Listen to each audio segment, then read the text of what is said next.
We extend a warm welcome to our participants for the session on financial issues and implications. We have with us as the resource person Shri Gaurav Anand, Assistant Registrar Finance, University of Delhi. Shri Gaurav Anand is a graduate in Business Economics, postgraduate in Economics. He is also a Certified Associate of Indian Institute of Bankers, CAIIB. He started his career as Direct Recruit Probationary Officer with bank in 2005. He joined University of Delhi in 2011 as Assistant Registrar and has an overall experience in banking and finance for over 15 years. I extend a hearty welcome to you, Gaurav sir, and may I please request you to enlighten all of us with your expertise in the field of financial issues. Over to you, sir. Thank you. Okay, very good afternoon to all the participants. So now in this session, we will be discussing the various aspects of the finance that we are dealing in the colleges and different universities. I think GFR 2017 and GEM are being discussed in a separate session.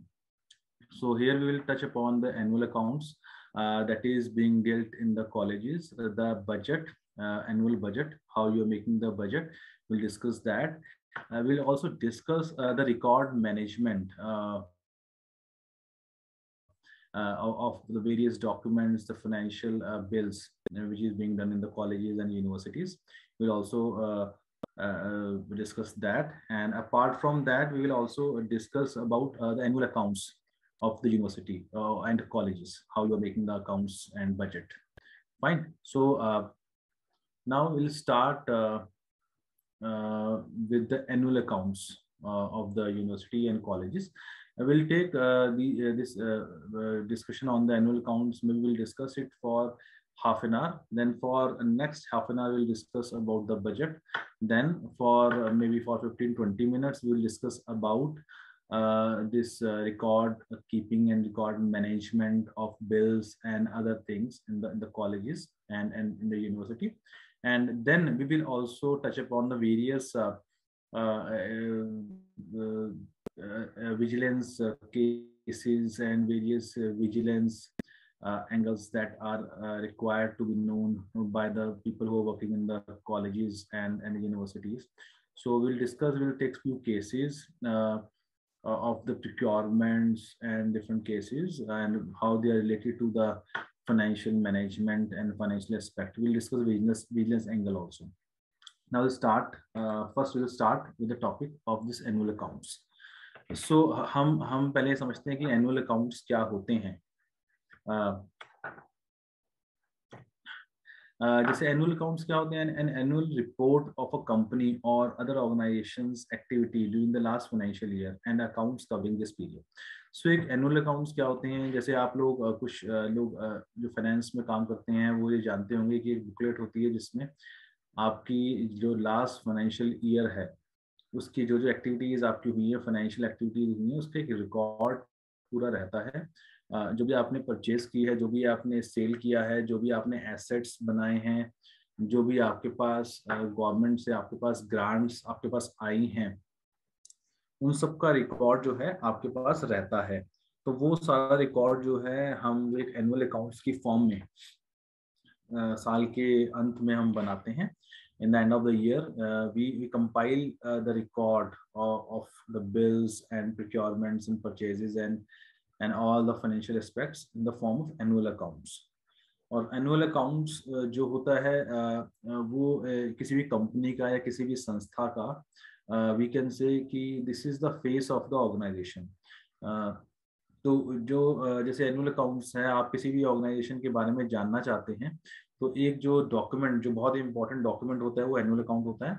आप annual account की book देख सकते हैं, आप उसके बारे में जान सकते हैं ये ऑर्गेनाइजेशन प्रॉफिट में है, लॉस में है, और किस एक्टिविटी से इनकी इनकम आ रही है, किस पर ये ज़्यादा जो है स्पेंड कर रहे हैं. ये एक बहुत ही इंपॉर्टेंट डॉक्यूमेंट है. तो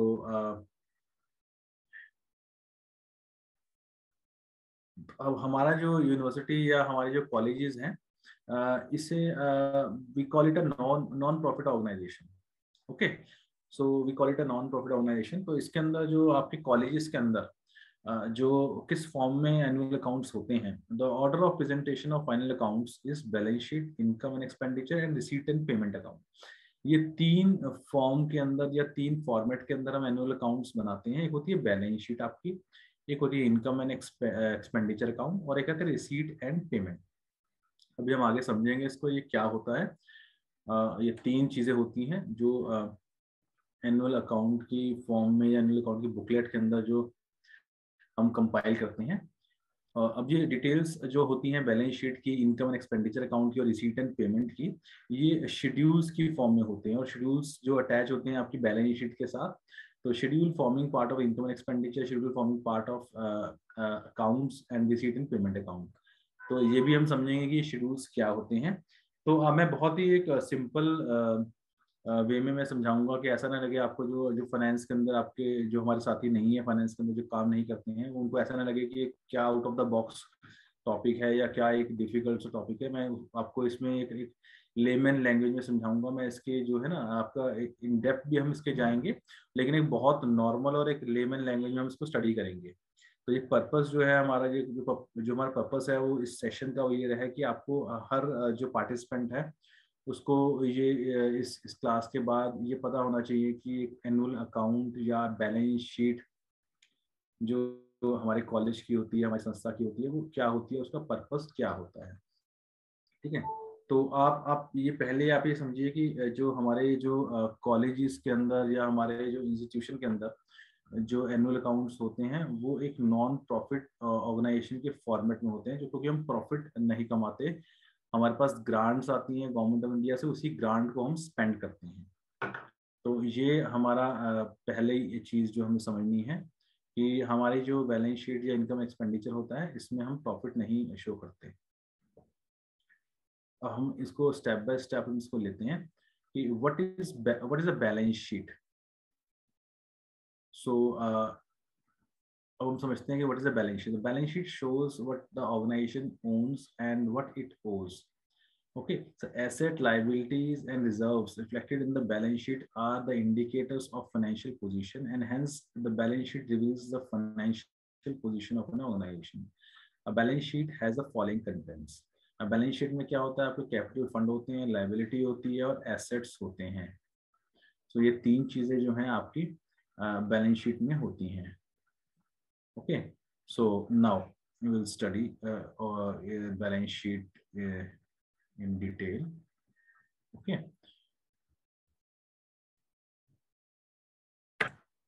Now,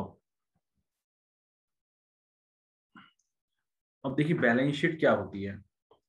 अब इसको हम थोड़ा सा समझने की कोशिश करते हैं कि आप घर के अंदर भी आप अपने जो डे टू डे एक्सपेंडिचर होता है, आप अब घर में एक उसकी बैलेंस शीट बनाते हैं, आप उसकी एक स्टेटमेंट बनाते हैं, एक्सपेंडिचर कितना किया, रिसीट्स कितनी आई हैं। तो आप इसको इस तरह ही समझिए कि अब जो एक बैलेंस शीट होती है जो एक संस्था की बनती है, उसमें दो पार्ट्स होती हैं, एक एसेट्स होते हैं और एक लाइबिलिटी होती है। ठीक है, और एक होती है जमा पूंजी जिसे कैपिटल कहते हैं। तो एक सिंपल सा फॉर्मूला होता है assets is equal to capital plus liability. Okay, और जो balance sheet is one of the documents included in the entities financial statement.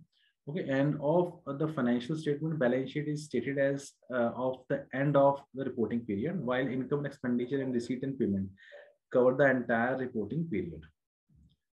जो बैलेंस शीट होती है हमारी एक पॉइंट ऑफ टाइम पे बनती है। जैसे हमारी जो एक फाइनेंशियल पीरियड है हमारा वो है 1 अप्रैल टिल 31 मार्च। सो ये हमारा एक फाइनेंशियल पीरियड होता है। इसे भी सबको ये पता ही होगा, नहीं तो एक आपको एक इसको भी आप नोट कर सकते हैं कि जो फाइनेंशियल पीरियड है खासकर इंडिया के अंदर जो उसका फाइनेंशियल पीरियड हमारा होता है वो 1 अप्रैल से लेकर 31 मार्च तक होता है।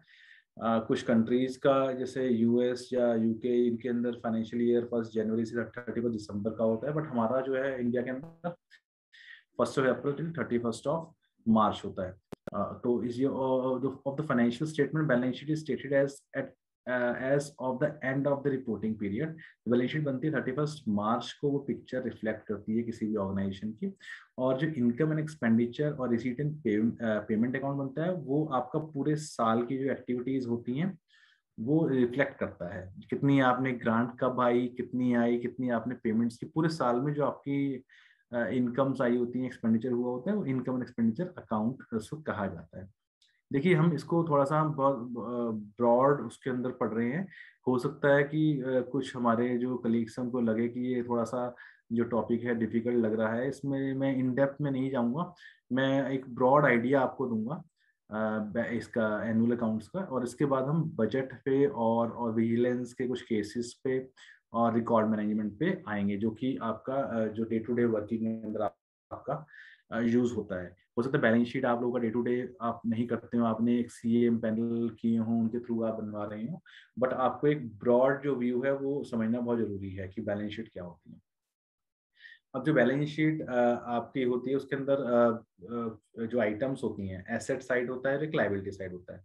आपने जो कॉमर्स के हमारे साथी उन्होंने पढ़ा ही होगा कि एसेट साइड के अंदर हमारे जो कैश होता है, एफडीआरस होते हैं कॉलेज के, अकाउंट रिसीवेबल और फिक्स एसेट्स जो हैं हमारे एसेट साइड में आते हैं। और लाइबिलिटी साइड में आपको क्या आता है, जो आपका कैपिटल फंड है, एंडोमेंट फंड्स आप क्रिएट करते हैं कॉलेज के अंदर, अकाउंट्स पेबल, अक्रूड लाइबिलिटीज आती हैं, टैक्सेस पेबल आते हैं, शॉर्ट टर्म डेट आती है और लॉन्ग टर्म डेट आती है, जो आपने लोन लिए हैं बिल्डिंग कंस्ट्रक्ट करने के लिए, वो सब चीजें आती हैं। So the total amount of assets listed on the balance sheet should always equal the total of all liabilities listed on the balance sheet. If this is not the case, the balance sheet is considered to be unbalanced and should not be issued until the underlying accounting recordation error causing the imbalance has been located and corrected.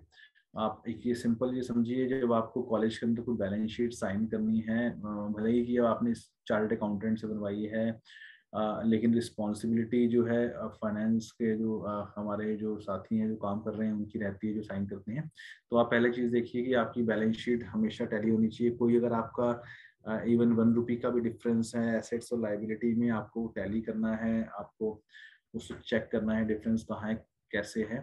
तो balance sheet should always balance. So this is as the name suggests, balance sheet, it should always balance. So assets should be equal to the liability. तो ये हमारा balance sheet का रहा। ये balance sheet में दो formats होते हैं, एसेट्स का, लाइबिलिटी का। और एसेट्स में क्या आते हैं, लाइबिलिटी में क्या आते हैं, मैंने आपको बताया अभी। और नेक्स्ट है हमारा प्रॉफिट एंड लॉस अकाउंट या इनकम एंड एक्सपेंडिचर। हमारे जो नॉन प्रॉफिट ऑर्गेनाइजेशन, हमारी यूनिवर्सिटी जो कॉलेजेस हैं, यहाँ पे प्रॉफिट एंड लॉस नहीं बनाते, हम इनकम एंड एक्सपेंडिचर अकाउंट हम बनाते हैं।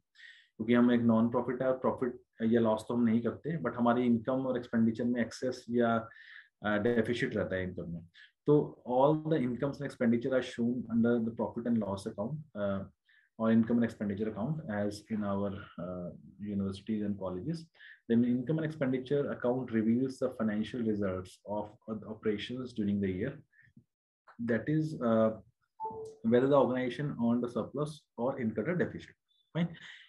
Now it consists of all the incomes and revenue expenditures, including depreciation. A surplus or deficit have to be carried forward into the capital fund or promoters fund. ये थोड़े से technical चीजें हैं, मैं इनको ज्यादा डिटेल में नहीं जाऊंगा, बस एक बार इनको मैं ओवरव्यू दे देता हूँ आपको मैं। Profit and loss account and income and expenditure account are same. Income and expenditure account is normally prepared by a non-profit organization, जैसे है कि हमारे जो कॉलेज या यूनिवर्सिटी है। और प्रॉफिट एंड लॉस अकाउंट जो होता है वो बनाते हैं profitable organization, profit oriented organization. तो हम जो बनाते हैं वो बनाते हैं इनकम एंड एक्सपेंडिचर अकाउंट। ठीक है, बैलेंस शीट हमारे जो एनुअल अकाउंट्स में तो बैलेंस शीट होती है, वो मैंने आपको बता ही दिया। सेकंड हमारा बनता है इनकम एंड एक्सपेंडिचर अकाउंट, जो हम अपने इसके अंदर क्लोज करते हैं। फाइन। और थर्ड हमारा अभी हम डिस्कस करेंगे रिसीट एंड पेमेंट, वो भी हम डिस्कस करेंगे। थर्ड हमारा है receipt and payment. A receipt and payment account is prepared to reveal how the opening cash and bank balances got converted into different closing cash and bank balances through additions to the opening balance, that is all receipts in the organization, revenue, capital, deposits and loans, and deductions, all payments in the organization, is revenue, capital, deposit, loans and advances. The receipt and payment account thus covers all the transactions in the year. The opening balances shown on the receipt side of the receipt and payment account should agree with the closing balances in the previous year's balance sheet. That is current assets minus cash and bank balances. The closing balances shown in the payment side of receipt and payment account should agree with the cash and bank balances as on the date of current year's balance sheet. Okay, the current assets minus cash and bank balances. इसको बहुत detail में आप मत समझिए. मैं आपको एक general overview बताता हूँ कि इनकम एंड एक्सपेंडिचर हमने पढ़ लिया और एक रिसीट एंड पेमेंट है. इसके अंदर क्या क्या डिफरेंस है ये भी हम एक बार अभी पढ़ेंगे नेक्स्ट स्लाइड के अंदर कि कैसे इनकम एंड एक्सपेंडिचर डिफरेंट होता है रिसीट एंड पेमेंट से. तो ये हमारे तीन जो है फॉर्मेट बनते हैं हमारे एनुअल अकाउंट्स के अंदर. पहला होता है बैलेंस शीट, सेकंड होता है इनकम एंड एक्सपेंडिचर, थर्ड होता है रिसीट एंड पेमेंट. डिफरेंस जैसे इनकम एंड एक्सपेंडिचर और रिसीट एंड पेमेंट में क्या होता है. तो आप देखिए रिसीट एंड पेमेंट जो अकाउंट बनाते हैं, it summarises all the cash transactions, shows all cash receipts and payment received paid in a financial year irrespective of whether they pertain to the current period, previous period or succeeding period. For example, in the receipt and payment account for the year ending on 31st March 2015, we record the total subscription of rupees 2,65,000 received during 15-16, including the amount related to the year 2013-14 and 14-15. अब जैसे receipt and payment का हमारे पास जो total 2,65,000 हमने receive किया financial year 15-16 में, 2,65,000 हमारे पास account में आया. बेशक वो हमारा जो 20,000 था वो 13-14 फाइनेंशियल ईयर का था, 20,000 जो उसमें था वो 14-15 फाइनेंशियल ईयर का था, और हमारा जो 2,25,000 था वो 15-16 का था. लेकिन जो हमारे पास कैश जिस ईयर में आया 2,65,000, तो हमारे total receipt and payment reflect करेगा. So this entire entry will reflect in the financial year 15-16 in receipt and payment of 2,65,000. Now अब इनकम एक्सपेंडिचर हमारे पास होता है तो उसमें कैसे रिफ्लेक्ट होता है. तो अब जब हम इसकी एंट्री करेंगे रिसीट एंड पेमेंट में 2,65,000 हम दिखाएंगे पूरा अमाउंट, और इनकम एक्सपेंडिचर हम दिखाएंगे. ये क्या होता है कि summarize all the income and expenditure pertaining to the period of accounts, that is for 1 year. Okay, the income and expenditure is prepared on accrual basis with the help of receipt and payment account, along with additional information regarding outstanding and prepaid expenses and depreciation, etc. Hence, many items appearing in receipt and payments needs to be adjusted. जो हम income and expenditure बनाएंगे उसका base हमारा receipt and payment रहेगा, और हमारा उसको balance sheet भी बेस रहेगा. जो आउटस्टैंडिंग या प्रीपेड एक्सपेंसेस हैं या डेप्रिसिएशन है उसको हम एडजस्ट करके इनकम एंड एक्सपेंडिचर अकाउंट में शो करेंगे. For example the total subscription of amount of rupees 2,65,000 received during the year 15-16 appearing on the receipt side of the receipt and payment account include receipt for the period other than the current period, but the subscription amount of 2,25,000 pertaining to the current year only will be shown in income and expenditure account for 15-16. जो हम show करेंगे वो 2,25,000 show करेंगे income and expenditure account के अंदर, और जो बाकी हमारा 40,000 था वो हम जो हमारे जो प्रीपेड जो हमारा एडजस्टमेंट्स होंगी, हमारे जो अक्रूड या जो हमारे एडजस्टमेंट्स करेंगे वो पर्टिकुलर ईयर्स के अंदर करेंगे हम. बट जो हम इनकम एंड एक्सपेंडिचर में शो करेंगे वो 2,25,000 शो करेंगे. So but the subscription amount of 2,25,000 pertaining to the current year only will be shown in income and expenditure account for 15 and 16. So receipt and payment is picture of various receipt and payment whether they are of capital and revenue nature. जो भी हमारा पैसा आ रहा है हम receipt and payment में show करेंगे, चाहे वो उससे हमने कुछ इक्विपमेंट खरीदा है या उससे हम कुछ खर्चा कर रहे हैं रेवेन्यू नेचर का. लेकिन इनकम एंड एक्सपेंडिचर में हम सिर्फ रेवेन्यू नेचर की रिसीट्स एंड पेमेंट जो है इंक्लूड करते हैं. So cash, non-cash items such as depreciation, outstanding expenses, accrued income, etc. are shown in this account. But income and expenditure, non-cash items such as depreciation, accrued interest provisions are included. Receipt and payment cash basis focus करते हैं और income and expenditure accrual basis पे. So receipt and payment it begins with the opening balance of cash in hand, cash at bank, and closes with the year-end balance of cash in hand and cash at bank. In fact, closing balance in this account amount to that is reflects cash in hand and cash at bank at the year-end. but in the case of income and expenditure, it does not begin with the opening balance and does not have any closing balance. However, differences of income and expenditure represent surplus and deficit which is transferred to the capital fund shown in the balance sheet. So ये थोड़ा technical nature का अभी हम discussion कर रहे हैं. मैं इसको जल्दी इसको स्लाइड्स को करके मैं I move to the budget and some interesting part of vigilance cases and different how to avoid the para in the CAG audit. I will move to that topics. This is I think a bit of boring topic and ये थोड़ा सा difficult है, technical भी है. तो जो non finance के person हैं या फाइनेंस के भी जो अकाउंट्स में डील नहीं करते उनके लिए थोड़ा सा डिफिकल्ट हो रहा होगा. तो अब आप इसको एक ब्रॉड वे में समझिए कि जो अकाउंटिंग का सिस्टम है हम जो यूज करते हैं अपने कॉलेज के अंदर, ये टू उसमें क्लासिफाई करते हैं कैश बेसिस और एक्रूअल बेसिस. पहले जो हम अकाउंट बना रहे थे अपने कॉलेजेस के अंदर या यूनिवर्सिटी के अंदर, वो कैश बेसिस के ऊपर होते थे कि कितना कैश बेसिस का आप सिंपली समझिए कि जो हमारा पैसा आया या पैसा गया उसको हम ये रिकॉर्ड करते थे अपने बुक्स के अंदर. एक्रूअल बेसिस जो हम फॉलो कर रहे हैं, अब हम ये क्या करते हैं कि जो पैसा आया पैसा गया वो तो हम रिकॉर्ड कर ही रहे हैं, लेकिन जो हमें पैसा रिसीव करना है, जो हमें पेमेंट करनी है, जो हमें कुछ हमारी लाइबिलिटीज हैं, हमारी कुछ एसेट्स हैं, कुछ हमें प्रोविजंस करने हैं, वो सारी चीजें हम इसमें इंक्लूड करते हैं. कि मान लीजिए हमने नेक्स्ट ईयर कुछ पैसा देना है, उसके लिए हम एक प्रोविजन क्रिएट करेंगे, वो हमें एक लाइबिलिटी एक्रूड लाइबिलिटी बनाएंगे अपनी. कुछ हमने पैसा रिसीव करना है कहीं से, हमने कुछ मान लीजिए कुछ ग्रांट आनी है या हमें कुछ बैंक से इंटरेस्ट रिसीव करना है, तो हम इसको एक्रूड में दिखाएंगे. तो ये एक्रूअल बेसिस का मतलब है कि जो हमें लेना है फ्यूचर में या फ्यूचर में देना है वो भी हम इसमें लेके चलते हैं. पहले हम कर रहे थे कैश बेसिस के ऊपर, जैसे हम जो कैश आया या कैश किया वैसे ही कॉल कर रहे थे. The definition of cash basis of accounting, single system of book keeping.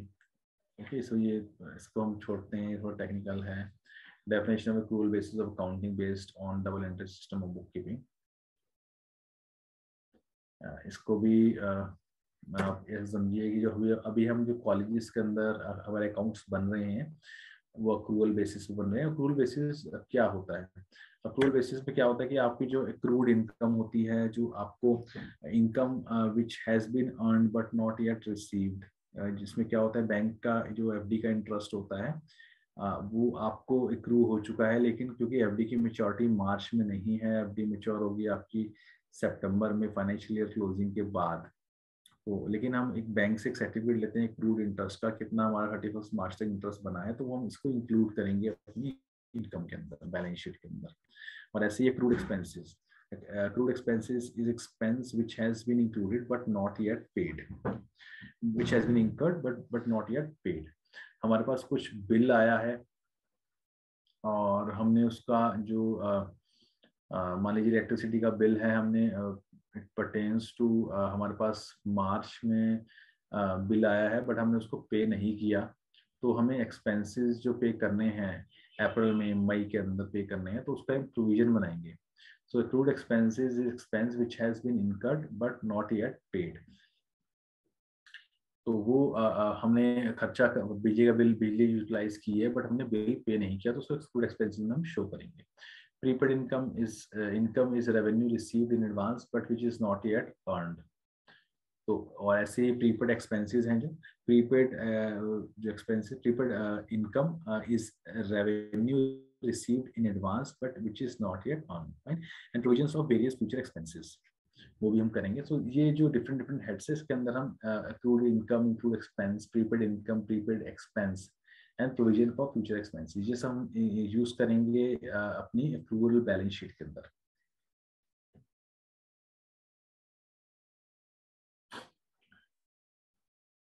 एक सिंपल सा एग्जांपल लेते हैं कि जैसे कैश बेसिस में हम जो पहले बनाते थे कॉलेज के अंदर बैलेंस शीट और एक्रूअल बेसिस के अंदर जो हम अभी बैलेंस शीट बना रहे हैं उसमें कैसे क्या डिफरेंस होता है. एग्जांपल ऐसे मान लीजिए एक ए है, A sells goods for amount of 1500 to a customer in March and issue invoice in March and receives cash in April. वो बिल रेस कर देता है, बिल रेस करके वो कस्टमर को दे देता है, बट कस्टमर जो पेमेंट करता है अप्रैल के अंदर. ठीक है, अब आप इसको देखिए कि जो ए है सेलर,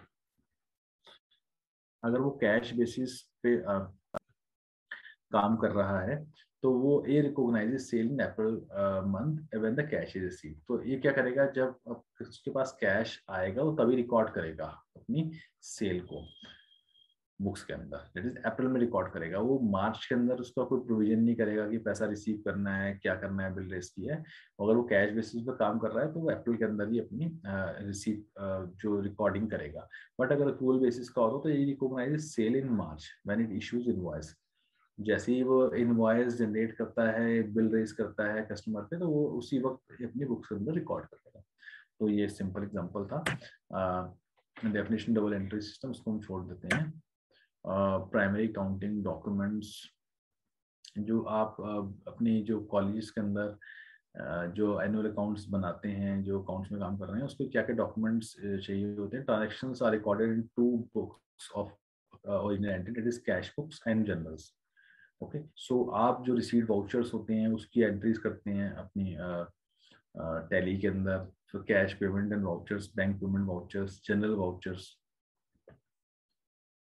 तो प्रोसेस क्या होता है अकाउंटिंग का, आपकी पहले डेटा एंट्री करते हैं आप, डेटा क्रिएट करते हैं आप, उसके बाद लेजर्स जनरेट होते हैं आपके, फिर लेजर रिकॉर्ड्स बनते हैं, that is this ledgers record all the transaction relating to a particular account है। ओके, देन ट्रायल बैलेंस बनता है, ट्रायल बैलेंस से बैलेंस शीट बनाते हैं। इसको आप बहुत डिटेल में मत कीजिए, एक मैंने ओवरव्यू दिया है आपको, इससे आप बस एक से समझ लीजिए कि प्रोसेस क्या होता है। कि इनिशियल डेटा एंट्री करते हैं, फिर उससे लेजर्स बनते हैं, लेजर से रिकॉर्ड क्रिएट होता है, फिर ट्रायल बैलेंस बनते हैं, और ट्रायल बैलेंस से आप बनाते हैं balance sheet. Okay, that is called the financial statements. So एक ये हमने एक कोशिश की है 20 मिनट्स के अंदर, 25 मिनट्स के अंदर समझने की, एक ब्रॉड व्यू में कि ये क्या होता है बैलेंस शीट। इसको हम यही कंक्लूड करते हैं। और now we will start with the next topic of budgeting in the colleges.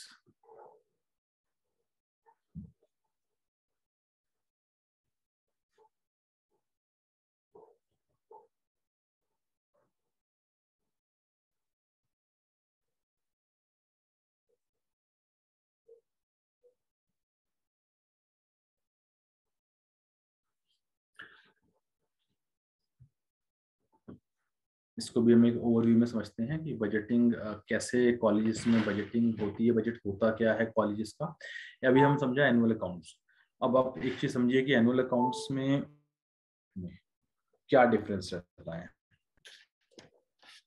Annual accounts में और बजट में आपका क्या डिफरेंस रहता है, हमें समझना जरूरी है।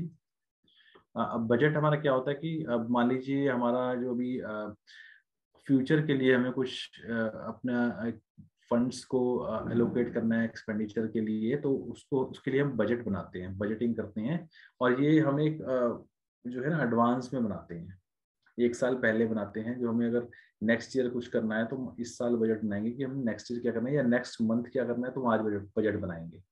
एनुअल अकाउंट्स क्या होते हैं, जब हम खर्चा कर लेते हैं, वो जब हम एक्सपेंडिचर कर लेते हैं तो उसको हम रिकॉर्ड करते हैं। सो एनुअल अकाउंट जो हमने पढ़े वो एक recording of the expenditure of various, जो हमारे जो फाइनेंशियल की जो हमारी जो कार्रवाई होती है, जो बिल्स होती हैं, उन सबको रिकॉर्ड करने के लिए एनुअल अकाउंट्स होते हैं। और उसके जो प्रोजेक्शन करने के लिए, उसकी एक प्लान बनाने के लिए यूज होता है बजट। तो budgeting is a planning of the financial activities in any organization. We can say it's a budgeting. So it's one of the most crucial activities, more crucial than annual accounts. उसमें सिर्फ recording करते हैं accounts के अंदर हम। Budget के अंदर हम एक्चुअल जो हमारी एक्टिविटीज जो हमें स्पेंड करनी है, जो हमारे सोर्सेज ऑफ इनकम है, हमारे एक्सपेंडिचर के हमारे एरियाज हैं, वो हम डिसाइड करते हैं। जैसे हमारा कंट्री का बजट आता है फरवरी के अंदर, तो वी डिसाइड कि हमने कहाँ कहाँ स्पेंड करना है, किन किन सेक्टर में हमने स्पेंड करना है, और कहाँ से हमारे सोर्सेज होंगे। तो इसको हम शुरू करते हैं बजटिंग को। पॉइंट। सो बजट होता क्या है? Budget is just a method of worrying before you spend money as well as afterwards.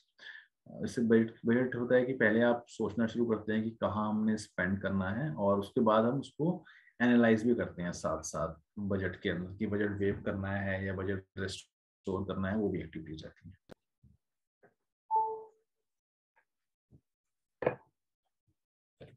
Fine. So budget is a French word. Okay, the financial plan and list of all planned expenses and revenues, plan for spending, borrowing and saving. So a definition of budget जैसे हमने करा है अभी एक simple language में क्या है कि एस्टिमेट करते हैं an estimation of revenue and expenses over a specified future period of time. Okay, हम एक फ्यूचर पीरियड जो टाइम के साथ हम उसको एस्टिमेट करते हैं कि हमारे एक्सपेंडेड हमारे जो एक्सपेंसेस कितने रहेंगे, हमारा रेवेन्यू कितना रहेगा. सो बजट आप घर में भी बजट बनाते हैं. Budget can be made of a person, family, group of people, business, government, country, multinational organizations, or just about anything else that makes and spends money. Fine. So budget shall contain estimates of all revenue expected to be raised during the financial year to which the budget relates, estimates of all expenditure for each program and project in that financial year, estimates of all interest, debt, servicing charges of any repayment on loan, and any other information as may be prescribed. तो मोटा मोटा आप समझिए कि आपको जो जो revenue है, जहाँ जहाँ से आपको पैसा मिल सकता है, उसके बारे में इंफॉर्मेशन होना कि कितना पैसा हमारे पास आएगा, और उसके बाद आप खर्चा डिसाइड करेंगे कि इतना पैसा हमारे पास आ चुका है, इसी हिसाब से हम खर्चा डिसाइड करेंगे. तो एक बहुत सिंपल एक्टिविटी है बजटिंग है.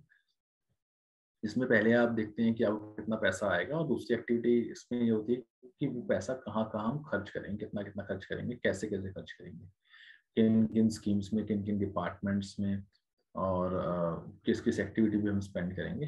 ठीक है, ये हम इसमें देखते हैं. Second thing is that budgeting fundamental क्या होते हैं. तो अभी समझिए कि पर्पस क्या होता है किसी भी बजट का. पर्पस होता है provides a forecast, enable actual financial operations, and third is that establish the cost constraint. Fine. So ये तीन जो है इसके एक एम्स होते हैं, ये फंडामेंटल्स होते हैं बजटिंग के.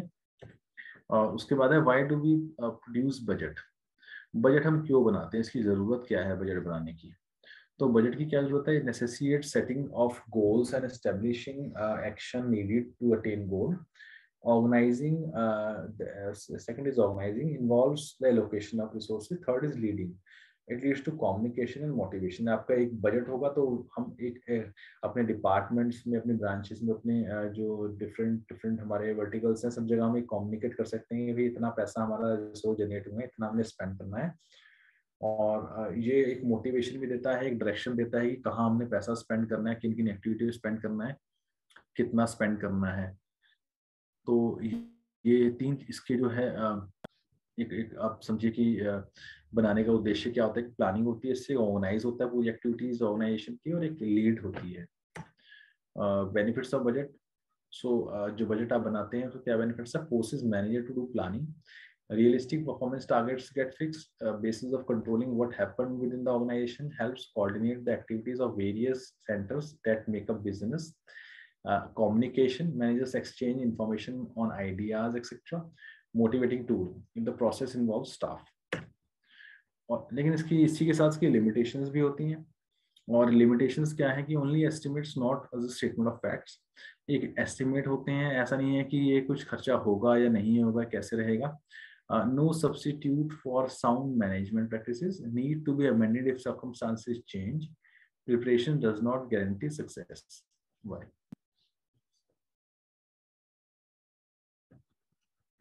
तो एक हम ये ब्रॉड समझते हैं कि बजट किस टाइप के होते हैं. हम एक बार देखते हैं कि जो हमारी इकोनॉमी में या फिर हमारी जो स्टेट के अंदर, जो गवर्नमेंट के अंदर जो बजट्स बनते हैं किस टाइप से होते हैं. एक तो बैलेंस बजट होता है, एक है अनबैलेंस बजट. और अनबैलेंस के अंदर दो पार्ट्स होते हैं, एक सरप्लस बजट होता है, एक डेफिसिट बजट होता है. तो ये देखिए बैलेंस बजट क्या होता है पहले. तो देखिए बैलेंस बजट क्या है कि जैसे मान लीजिए आपने 100 रुपये अर्न किए, और 100 रुपये सोर्सेज ऑफ इनकम कितने आपके 100 रुपीज़ हैं, और उसी के हिसाब से आपने प्लान किया कि हम एक्सपेंडिचर करेंगे 100 रुपीज़ का. तो इसमें ना कुछ आपने सेव किया और ना ही आपने ओवर स्पेंड किया, जितना आया आपने उतना ही स्पेंड कर दिया. So balance budget is estimated revenue of government is equal to its anticipated expenditure, right? And government's estimated revenue is equal to government's proposed expenditure. For individuals and families, it is always advisable to have balanced budget.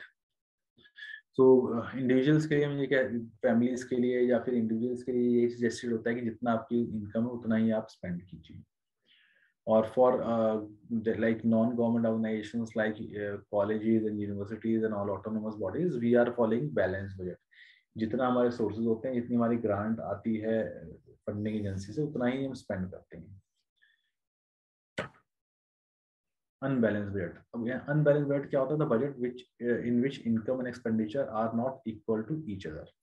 So unbalance budget is of two types, that is surplus budget and deficit budget.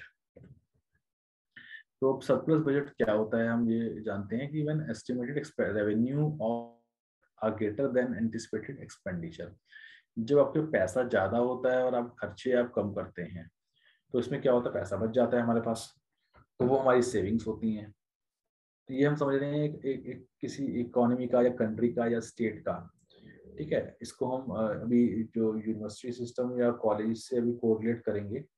तो पहले हम समझते हैं कि ये जो economy में या कंट्री के अंदर कैसे होता है कि अगर सरप्लस रेट होता है तो गवर्नमेंट के रेवेन्यू ज़्यादा होते हैं, एक्सपेंडिचर कम होता है।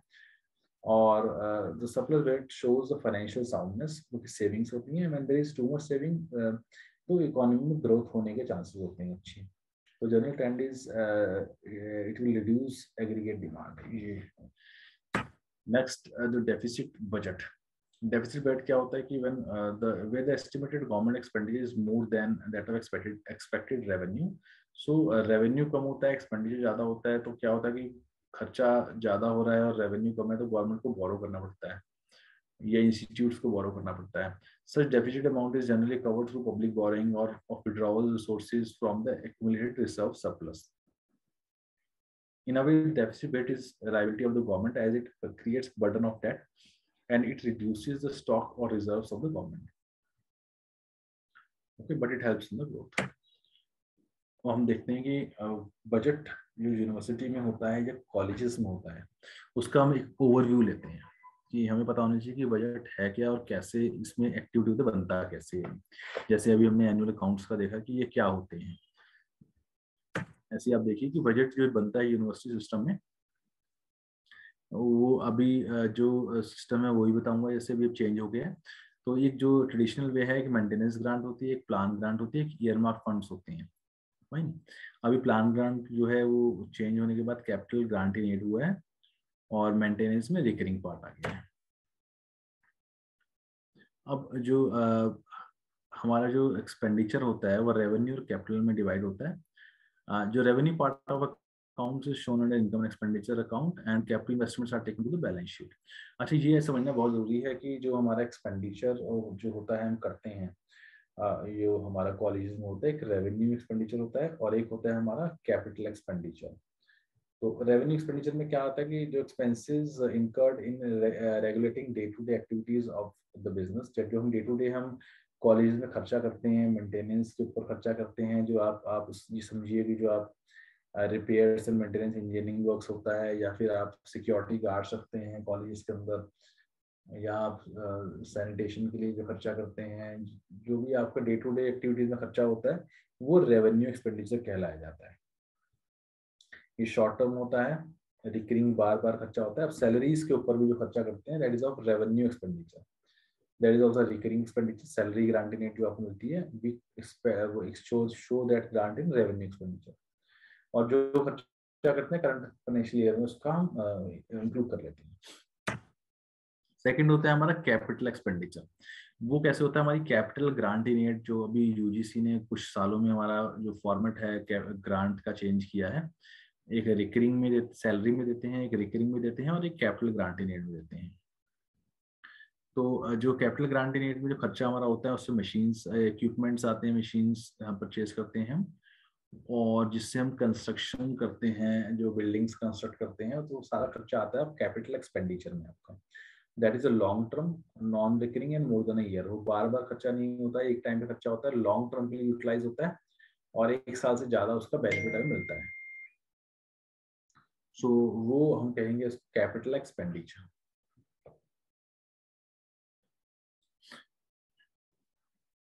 देखिए, मेंटेनेंस ग्रांट अभी यूजीसी ने जो उसका नॉमेनक्लेचर चेंज किया है और उसका रख दिया है रिकरिंग ग्रांट इन एड। अब हम देखते हैं बजट कैसे बनाया जाता है कॉलेजेस के अंदर या यूनिवर्सिटीज़ के अंदर या किसी भी संस्था के अंदर। हम पहले एस्टिमेट करते हैं अपनी रिसीट्स की, रेवेन्यू रिसीट्स कहाँ कहाँ से हमारी रिसीट्स आ सकती हैं। बच्चों की फीस होती है जो हमारे पास आती है, और रेवेन्यू रिसीट्स हमारे पास वो रेवेन्यू रिसीट्स है। और इसके अलावा हम कैपिटल रिसीट्स हम लेते हैं कि कहाँ कहाँ से कैपिटल रिसीट्स आती है। कैपिटल ग्रांट इन एड जो गवर्नमेंट से मिलती है हमें, पहले प्लान ग्रांट मिलती थी हमें बिल्डिंग्स कंस्ट्रक्ट करने के लिए, वो हमारी कैपिटल रिसीट्स में आती है। कुछ हमें डोनेशंस मिल सकती हैं कुछ कंस्ट्रक्ट करने के लिए, वो भी हमारी कैपिटल रिसीट्स में आएंगी। हम सारे रिसीट्स हम जो गवर्नमेंट की ग्रांट्स और अपनी इंटरनल रेवेन्यू को हम टोटल करते हैं। उसके बाद हम एस्टिमेट करते हैं एक्सपेंडिचर का कि कहाँ कहाँ हम खर्चा कर सकते हैं। वो हमारा आता है बजट एस्टिमेट्स में आता है, हम बनाते हैं। फिर हम वो भी 3 स्टेज में बनता है। बजट एस्टिमेट प्रपोज फॉर्म में बनता है, बजट एस्टिमेट फाइनल होता है, और देन हम रिवाइज एस्टिमेट बनाते हैं। और एक कैलेंडर है जो कैलेंडर हम फॉलो करते हैं यूनिवर्सिटी में। Calendar for submission of budget estimates is summarised as under. जो हम जो बजट बनाते हैं उसमें हम अर्ली मई के अंदर हम जो है एक सर्कुलर भेजते हैं एचओडीज को, और टू सेंड बजट कि कितना आपको बजट चाहिए, और रिकमेंड करेंगे कितना रिवाइज एस्टिमेट चाहिए, कितने बजट एस्टिमेट चाहिए।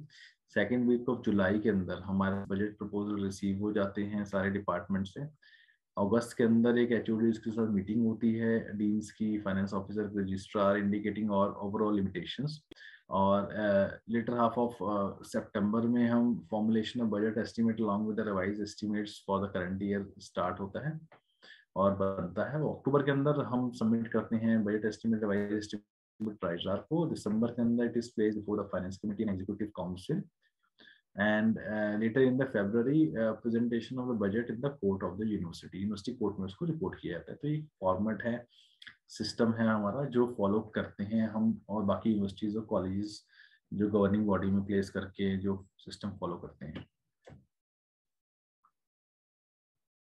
तो ये बजटिंग क्या है? This is a systematic procedure. It should develop a better rapport between the departments and finance department and help to sort out problems then and there.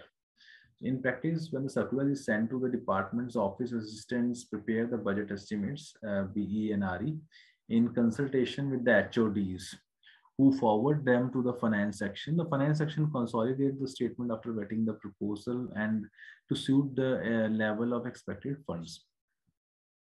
So after approval of the budget estimates by the finance committee, a circular is sent to the departments indicating the provisions for their department to go ahead with the utilization up to a certain mark in accordance with the available resources. So हम अब देखते हैं कि हमारे जो budget हम बनाते हैं, सोर्सेस क्या होते हैं हमारे, कहाँ कहाँ से पैसा हमें मिलता है। पैसा हमें कहाँ कहाँ से मिलता है वो हमें इसमें समझते हैं कि the main sources of the central universities और वी कैन से कॉलेजेस और autonomous institutes is a funding from the UGC. UGC जो हमें ग्रांट देती है, पहले प्लान नॉन प्लान देती थी, अभी capital grant in aid, salary grant in aid and recurring grant in aid में देती है हमें। इन तीनों में सैलरी जो ग्रांट देती है। Apart from it universities generate sources through fee from the student. तो ये हम इस चार्ट में ये समझते हैं कि इस चार्ट के थ्रू हम ये समझते हैं कि कहाँ कहाँ से हमें पैसा मिलता है। पहला सोर्सेज ऑफ फंड है यूजीसी, जो हमें रिकरिंग नॉन रिकरिंग और सैलरी ग्रांट इनमें पैसा देता है, फेलोशिप ऑफ स्टूडेंट्स में देता है। और दूसरा है हमारा इंटरनल रिसीट। इंटरनल रिसीट हमें आती है एक स्टूडेंट्स की फीस से आती है। जो कंपोनेंट आप सब जानते हैं, एग्जामिनेशन फी, यूडीएफ और एडमिशन फीस, सारे कंपोनेंट्स इसमें होते हैं। डिफरेंट कंपोनेंट्स में स्टूडेंट फी पे करते हैं। सेकंड होता है मिसलेनियस इनकम आती है, जैसे हम प्रोस्पेक्टस सेल करते हैं एडमिशन्स के टाइम पे, और या फिर हमारे पास लाइसेंस फी आती है, बैंकों में रेंट पे दिया हुआ है, पोस्ट ऑफिस को दिया हुआ है, वहां से हमें पैसा आता है। फिर हमें जैसे हेल्थ सेंटर कॉन्ट्रीब्यूशंस आते हैं एम्प्लॉइज के, और भी बहुत सारे मल्टीपल मिसलेनियस सोर्सेज होते हैं हमारे, जो जहां से हमारी इनकम जनरेट होती है।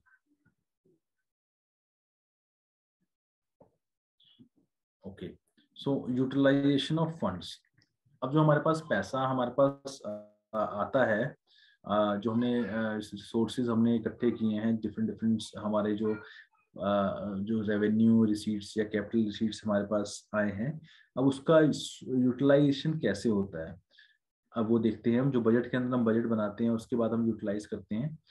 उसके अंदर ये देखिए कि एक तो होता है non plan grant, salary, retirement benefits and other charges. So now UGC has classified this under salary grant in aid and second recurring grant in aid and capital grant in aid. Plan has been changed by the capital grant in aid. So इन इसमें schemes में जो खर्चा होता है, पहले जैसे हमारे पास plan grant आती है उसमें OBC एक्सपेंशन और डेवलपमेंट ग्रांट, मर्ज स्कीम, इन हेड्स में हमारा जो खर्चा होता था। इस हिसाब से यूटिलाइजेशन देखते हैं। यूटिलाइजेशन अगर हम ब्रॉडली देखेंगे, जो रेवेन्यू एक्सपेंडिचर हमारा होता है वो रिकरिंग ग्रांट इन एड जो हमारे पास आती है पेंशन्स के लिए और मेंटेनेंस के लिए, recurring grant in aid and the salary grant in aid, that basically forms part of the revenue expenditure.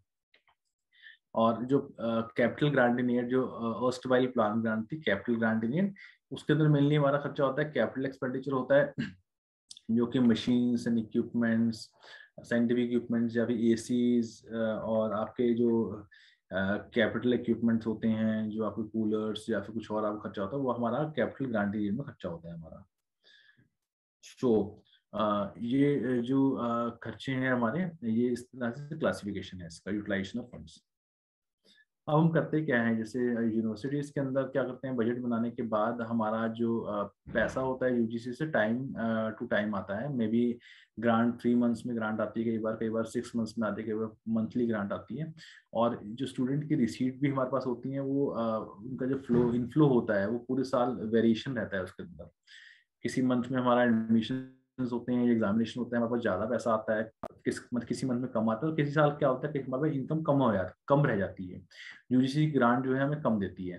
तो हम क्या करते हैं, हम जो बजट बनाते हैं उसमें कट इम्पोज करते हैं। जैसे हमने 100 रुपीज का बजट बनाया किसी भी डिपार्टमेंट के लिए, तो we provide them 55% of the budget, we provide them 55 rupees, 45% हम कट लगाते हैं उसके ऊपर। 45 रुपीज हम जो फिर जो क्या होता है कि जो धीरे धीरे हम उसको एनालाइज करते हैं, उसको देखते हैं कितनी रिक्वायरमेंट है डिपार्टमेंट की, कितना यूटिलाइज हो चुका है उसका, तो धीरे धीरे हम वेव करते हैं budget. This is how we control the budget.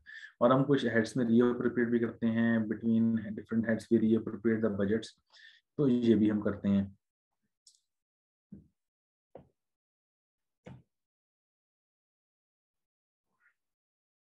तो बजट की फॉर्मेट क्या है, आप बजट की बुकलेट देखेंगे यूनिवर्सिटी की, तो उसमें एक तो एक्चुअल्स होते हैं प्रीसीडिंग ईयर्स के, एक्चुअल सबको जुलाई होते हैं, sanction estimate for the year होता है, रिवाइज एस्टीमेट्स होते हैं, बजट एस्टीमेट होते हैं। 5 हेड्स के अंदर हम डिवाइड करते हैं बजट के जो हमारे एक्सपेंडिचर्स या प्रपोज एस्टिमेट्स होते हैं उनको हम।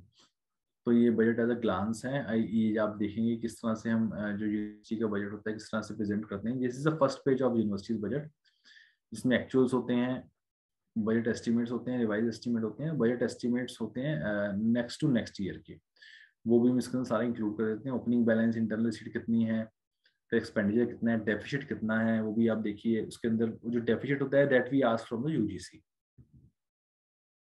सो बजट बनाने का जो पूरा पर्पस होता है वो यही होता है कि जो भी हम हमारी जो इनकम्स हैं माइनस एक्सपेंडिचर करने के बाद जो भी हमारे पास डेफिसिट निकलता है, क्योंकि इनकम कम होती है, एक्सपेंडिचर हमारे ज्यादा होते हैं, इसलिए हमारा डेफिसिट होता है, तो वो ही हम UGC से मांगते हैं कि इतना हमें पैसा दीजिए ताकि हम एक्सपेंडिचर कर सकें डिफरेंट एक्टिविटीज के ऊपर।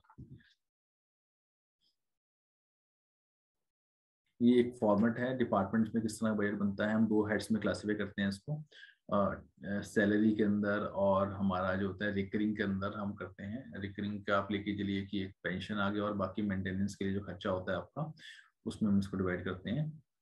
तो अभी देखिए किस तरह से हमने इसके अंदर सैलरी पार्ट बनाया है, जिसमें हम टीचिंग स्टाफ के लिए पे allowances, grade pay, dearness allowance, HRA और ट्रांसपोर्ट अलाउंस हम इसका प्रोविजन करते हैं पूरे साल का। इसी तरह से नॉन टीचिंग एम्प्लॉयज का हम इसमें प्रोविजन करते हैं, पे का, ग्रेड पे का, dearness allowance, housing rent allowance, transport allowance, इन सब चीज़ों का ये जो कैलकुलेशन होती है ये एक एक एम्प्लॉय के लिए करी जाती है। इसकी अलग से एक्सेल शीट्स बनती हैं, एम्प्लॉई ECR रजिस्टर्स होते हैं, एम्प्लॉय चार्ज रजिस्टर्स, वो सब चेक करके बना के हर एम्प्लॉय का हम बनाते हैं।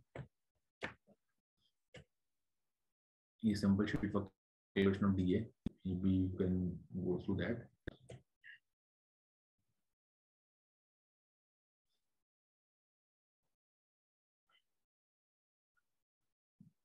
अभी लेजिटिमेट रिक्वायरमेंट्स क्या होता है कि यूजीसी क्या करता है कि हम बजट बना के यूजीसी को भेजते हैं कि ये हमें प्रपोज एक्सपेंडिचर करना है। तो यूजीसी क्या है कि वो चेक करता है कि कितना आपका प्रपोज एक्सपेंडिचर जो है that is up to the mark और that how much money is required for that, and they also take into consideration the actual expenditure that you have incurred till date. For example, we send the budget in the month of December, so they will take into account the expenditure that we have incurred till December. Accordingly, वो क्या करते हैं कि appropriate करके और उसको एक average निकाल के they give a lump sum grant to the colleges and universities. तो ये एक ओवरव्यू था बजट का, जिसमें मैंने आपको एक ओवरव्यू दिया कि कैसे बजट का यूटिलाइजेशन या कैसे बजट बनता है कॉलेज के अंदर। Now we'll move to the next slide.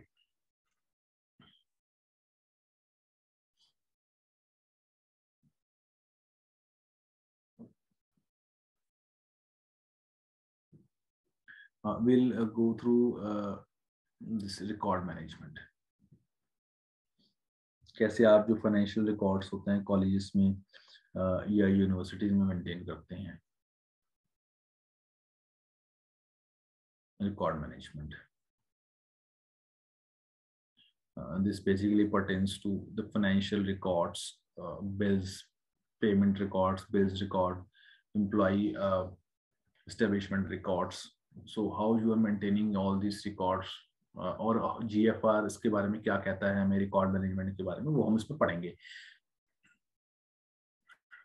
ठीक है, अब इसमें हम देखते हैं कि रिकॉर्ड होता क्या है। जिससे फाइनेंस में आप कहते हैं कि क्या रिकॉर्ड, क्या मतलब उसको मतलब क्या है। Record can be defined as an information generated in the course of an organisations official transactions and which is documented to act as a source of reference and a tool by which an organization is governed.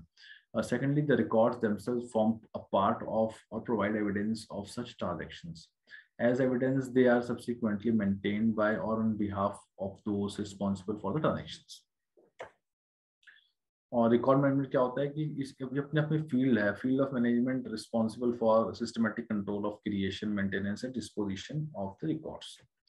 सो हम क्या करते हैं कि जो record management होता है universities के अंदर या फिर कॉलेज के अंदर, कि उससे होता क्या है रिकॉर्ड मैनेजमेंट। रिकॉर्ड मैनेज नहीं करें हम तो उससे क्या होगा, रिकॉर्ड एक मैनेज करके चलें, अपने वाउचर्स, बिल्स, अपनी फाइल्स जो हैं सारा हम सिस्टमैटिकली मैनेज करें, उनको ऑर्गेनाइज करके सिस्टमैटिक नंबरिंग करके रखें हम, उससे क्या बेनिफिट होगा।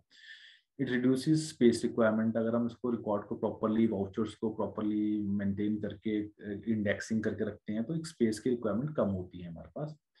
इंक्रीज एफिशिएंसी, इंक्रीज होती है। आपको पुराना वाउचर डिग आउट करना है, कुछ निकालना है, पुराना वाउचर चेक करना है, ऑडिट आपका आता है तो आपको ऑडिट से कोऑर्डिनेट करना है तो इजी होता है आपके लिए बहुत, और आपकी एफिशिएंसी इंक्रीज होती है। You can correlate the earlier bills also, कैसे पास हुआ, कैसे हुआ था। एक कॉस्ट सेविंग भी है आपका, क्योंकि जब आपकी स्पेस भी रिड्यूस हो जाएगी, आपकी एफिशिएंसी इंक्रीज होगी, आपकी कॉस्ट भी सेव होगी। इंप्रूव डिसीजन मेकिंग भी, आपका डिसीजन मेकिंग इंप्रूव करता है। आपका इंडेक्स्ड रिकॉर्ड पड़ा हुआ है, आपको पुराना रिकॉर्ड आप चेक कर सकते हैं। आप उसके थ्रू जो आपके वाउचर्स हैं, आपकी फाइल्स से पुरानी फाइल्स निकाल के आप चेक कर सकते हैं क्या डिसीजन किस फाइल पे हुए थे। अकॉर्डिंगली आपको जो नए डिसीजन होंगे उसके लेने में ईजी रहता है, कंसिस्टेंसी रहती है इससे। रेगुलेटरी कंप्लायंस लाइक विजिलेंस की कुछ रिक्वायरमेंट्स है, ऑडिट की कुछ रिक्वायरमेंट्स है, सीएजी की रिक्वायरमेंट्स पूरी होती हैं।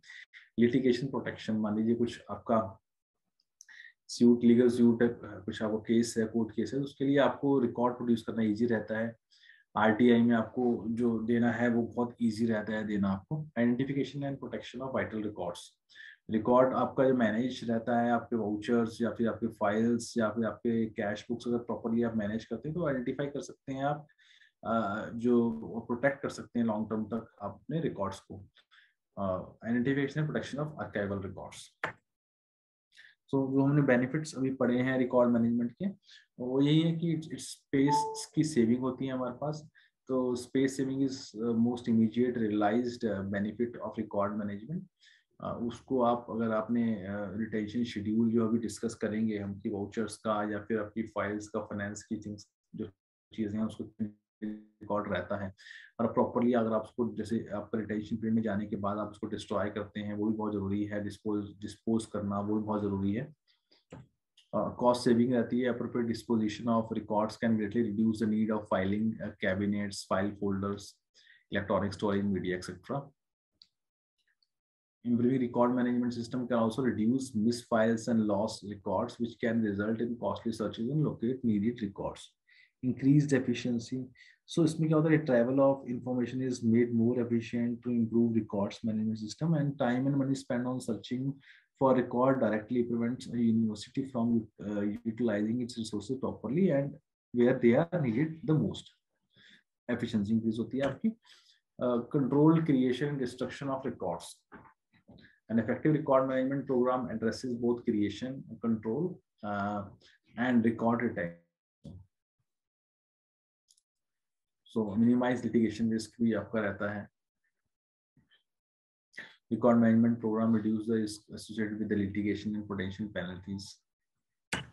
So preserving industrial memory, एक आपकी जो संस्था की मेमोरी है, आपकी फाइनेंस विंग की या फिर आपकी कॉलेज की एक मेमोरी है, जो ये उसको याद रखने में भी हेल्प करता है. In today's business environment turnover is inevitable. Proper record management programme ensures when an employee leaves the university that the information they hold does not leave with them. जो आपने सीखा है, जैसे आपने फाइनेंस के अंदर जो आपने सिस्टम्स बनाए हैं, जो प्रोसेसेस आपने सीखे हैं, सर्कुलर्स पढ़ के बनाए हैं सारे, तो वो रिकॉर्ड एक मैनेजमेंट से जो प्रॉपरली आप मैनेज करते हैं, तो एक आपकी जो इंफॉर्मेशन है उसको प्रिजर्व करता है, उसको एक बचा के रखता है, ताकि जो आगे आने वाले हैं उससे लर्न कर सकें, उससे आपकी नोटिंग ड्राफ्टिंग से आपकी फाइल से पढ़ सकें. तो प्रिजर्व द इंस्टीट्यूशंस मेमोरी वो भी होता है. Protection of vital records. Effective record management कैसे होता है कि आप प्रॉपरली सिक्योर करिए रिकॉर्ड्स को, सिक्योर रिकॉर्ड स्टोरेज, रिकॉर्ड को आप टाइम टू टाइम डिस्पोज भी करिए. ट्रेनिंग ऑन रिकॉर्ड मैनेजमेंट भी दीजिए स्टाफ को आप. इफेक्टिव फाइलिंग सिस्टम भी होना चाहिए किसी संस्था में. And input into record retention schedule, वो भी एक आपकी रिकॉर्ड रिटेंशन शेड्यूल है, उसको भी टाइम टू टाइम उसको आपको रिवाइज करना चाहिए. Now life cycle of record management कैसे होती है कि इसके the record management addresses the life cycle of records. That is the period of time the records that records are in custody of government agency. The life cycle usually consists of the 3 stages given below. First is creation stage, that is stage 1. Second is maintenance stage, stage 2, and third is disposition stage, which is the stage 3.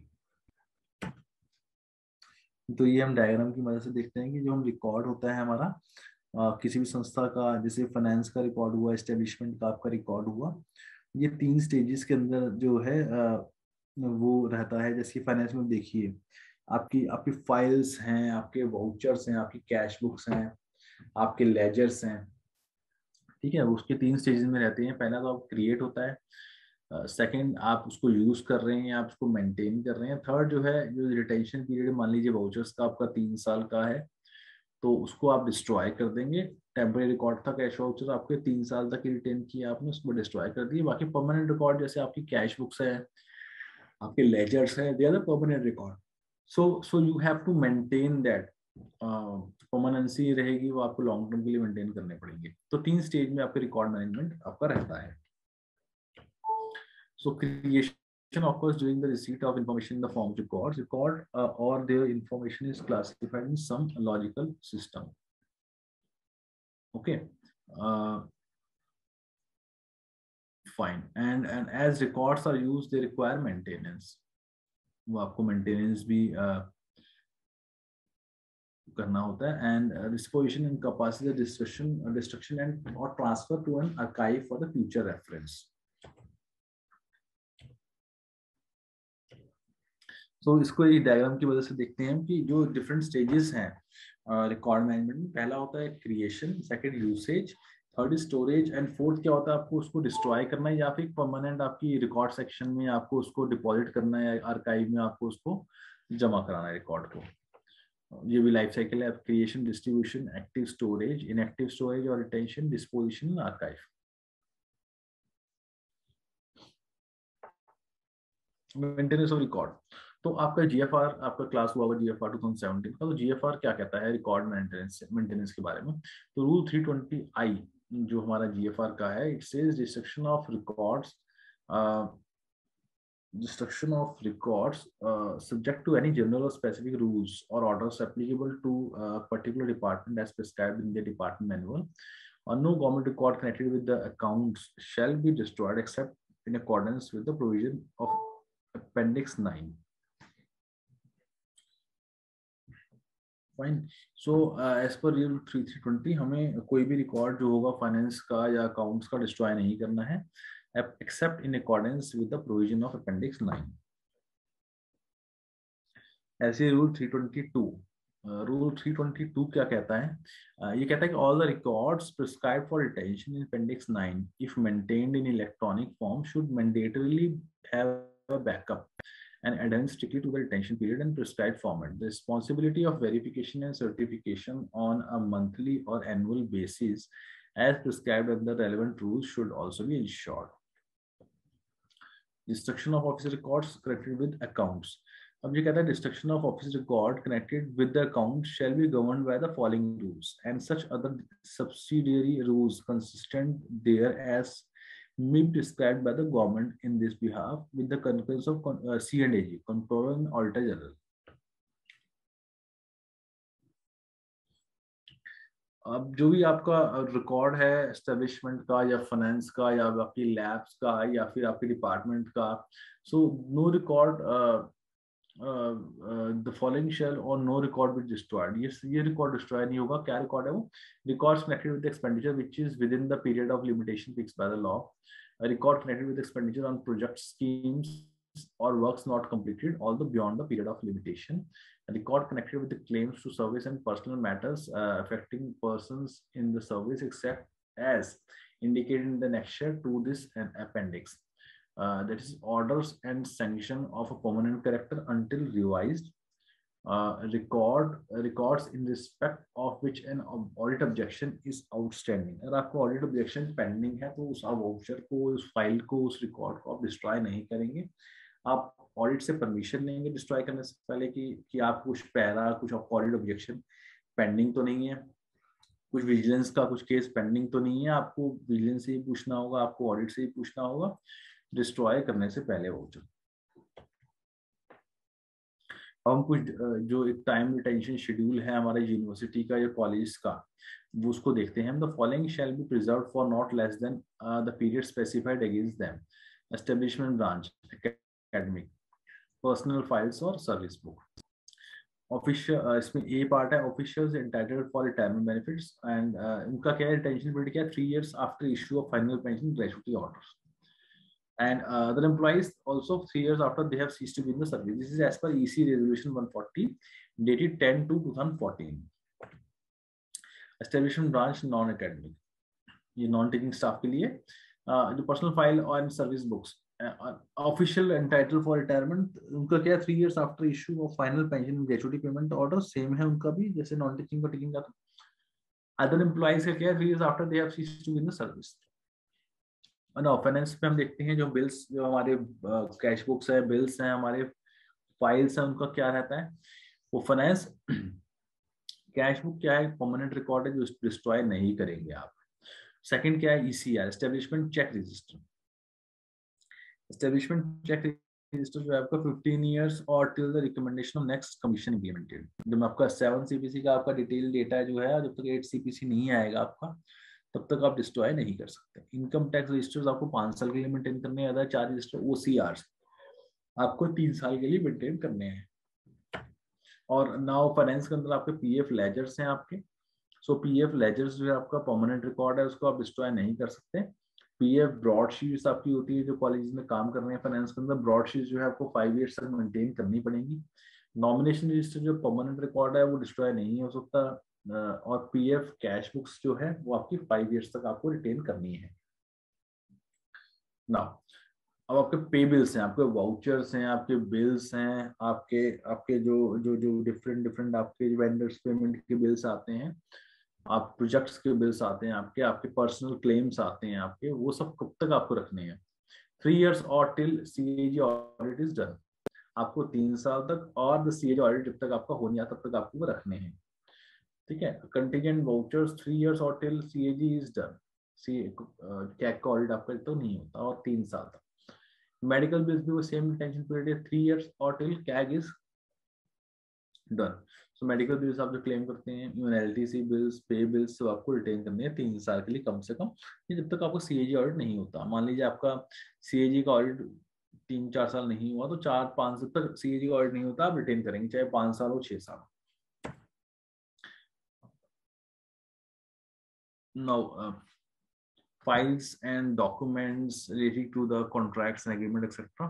आपको कुछ contract agreement हुए, security agreement है आपका कुछ किसी जो sanitary जो आपका जो सुलभ या फिर दूसरी आपकी एजेंसीज है या गार्डन कमिटीज हैं आपकी, या आपकी सिक्योरिटी का एग्रीमेंट है, कोई भी आपका एग्रीमेंट होता है 5 years after the contract agreement is fulfilled और टर्मिनेटेड. जब तक आपको टेंडर, जब तक आपको कॉन्ट्रैक्ट चल रहा है तब तक आप रखेंगे, उसके 5 साल के बाद तक आप उसको जो डॉक्यूमेंट्स है उसके टेंडर्स आप मेंटेन करेंगे. आर्बिट्रेशन एंड लिटिगेशन केसेस 3 साल तक आप डॉक्यूमेंट मेंटेन करेंगे. ओके, तो ये रिटेंशन पीरियड है. When the record should not be destroyed. अब ऐसा क्या सिचुएशंस होती है जब हम रिकॉर्ड जो है हमारे डिस्ट्रॉय नहीं कर सकते. पहली सिचुएशन है in cases where audit objections, vigilance angle have been raised. However, the relevant files and documents shall not under any circumstance be allowed to be destroyed or till such time as the objections have been cleared to the satisfaction of audit authorities or have been reviewed by the Public Accounts Committee or Vigilance Section as the case may be. Okay. Second, in exceptional cases, a record may be retained for a period longer than that specified in the schedule if it has certain special features or such a course is warranted by the peculiar needs of the department. In no case, however, will a record be retained for a period shorter than the prescribed in the schedule.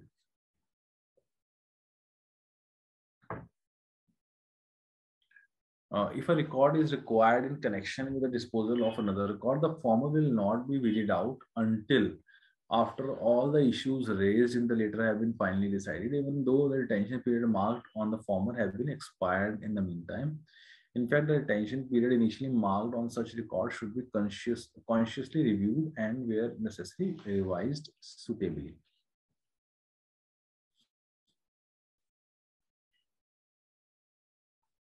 The procedure for weeding out. नो आपका जो retention period आपका सब over हो गया है, अब आपको डिस्ट्रॉय करना है अपना जो रिकॉर्ड है वो डिस्ट्रॉय करना, उसको प्रोसीजर क्या है.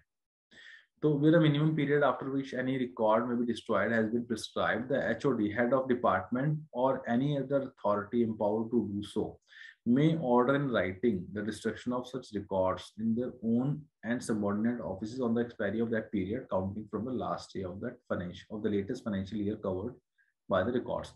आप एक रिटर्न में ऑर्डर लेंगे अपने जो हेड ऑफ डिपार्टमेंट से कि ये रिकॉर्ड्स आपके रिटेंशन पीरियड ओवर हो गया है, आपको डिस्ट्रॉय करने हैं. Second क्या होता है, HOD shall be the competent to sanction the destruction of such other records as their own or subordinate office as may be considered useless, but a list of such records as property appertaining to the accounts audited by the Indian Audit and Accounts Service shall be forwarded to the audit officer or the accounts officer as the case may be for his concurrence in the destruction before the destruction ordered by the HOD.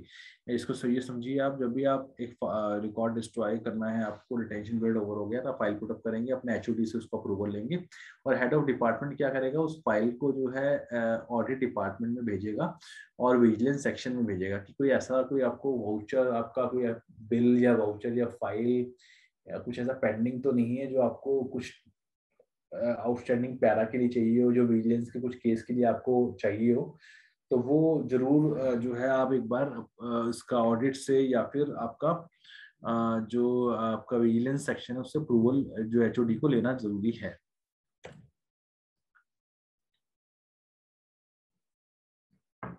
So record of goods and material from private suppliers. ये हम देखते हैं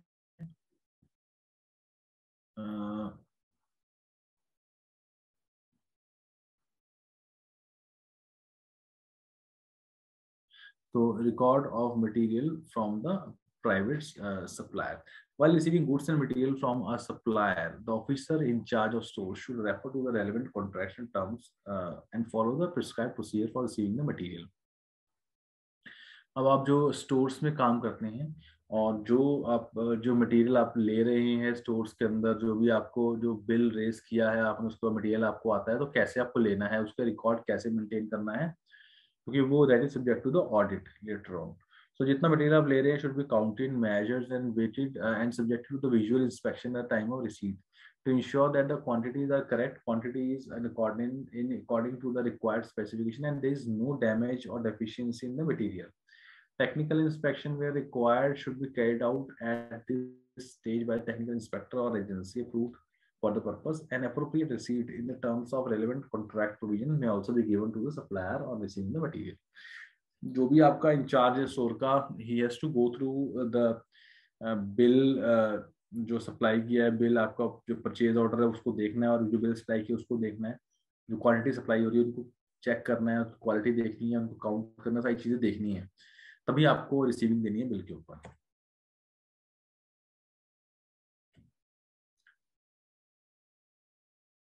वो आपको stock list में सारी आपको entry करनी है. रूल 210 GFR को कहता है कि आपको custody of goods and material, officer in charge of stores having custody of goods and material specially valuables और combustible articles shall take appropriate step for arranging their safe custody, proper storage accommodation, including arrangements, and for maintaining required temperature, dust-free environment. वो सब चीजें आपको maintain करनी है.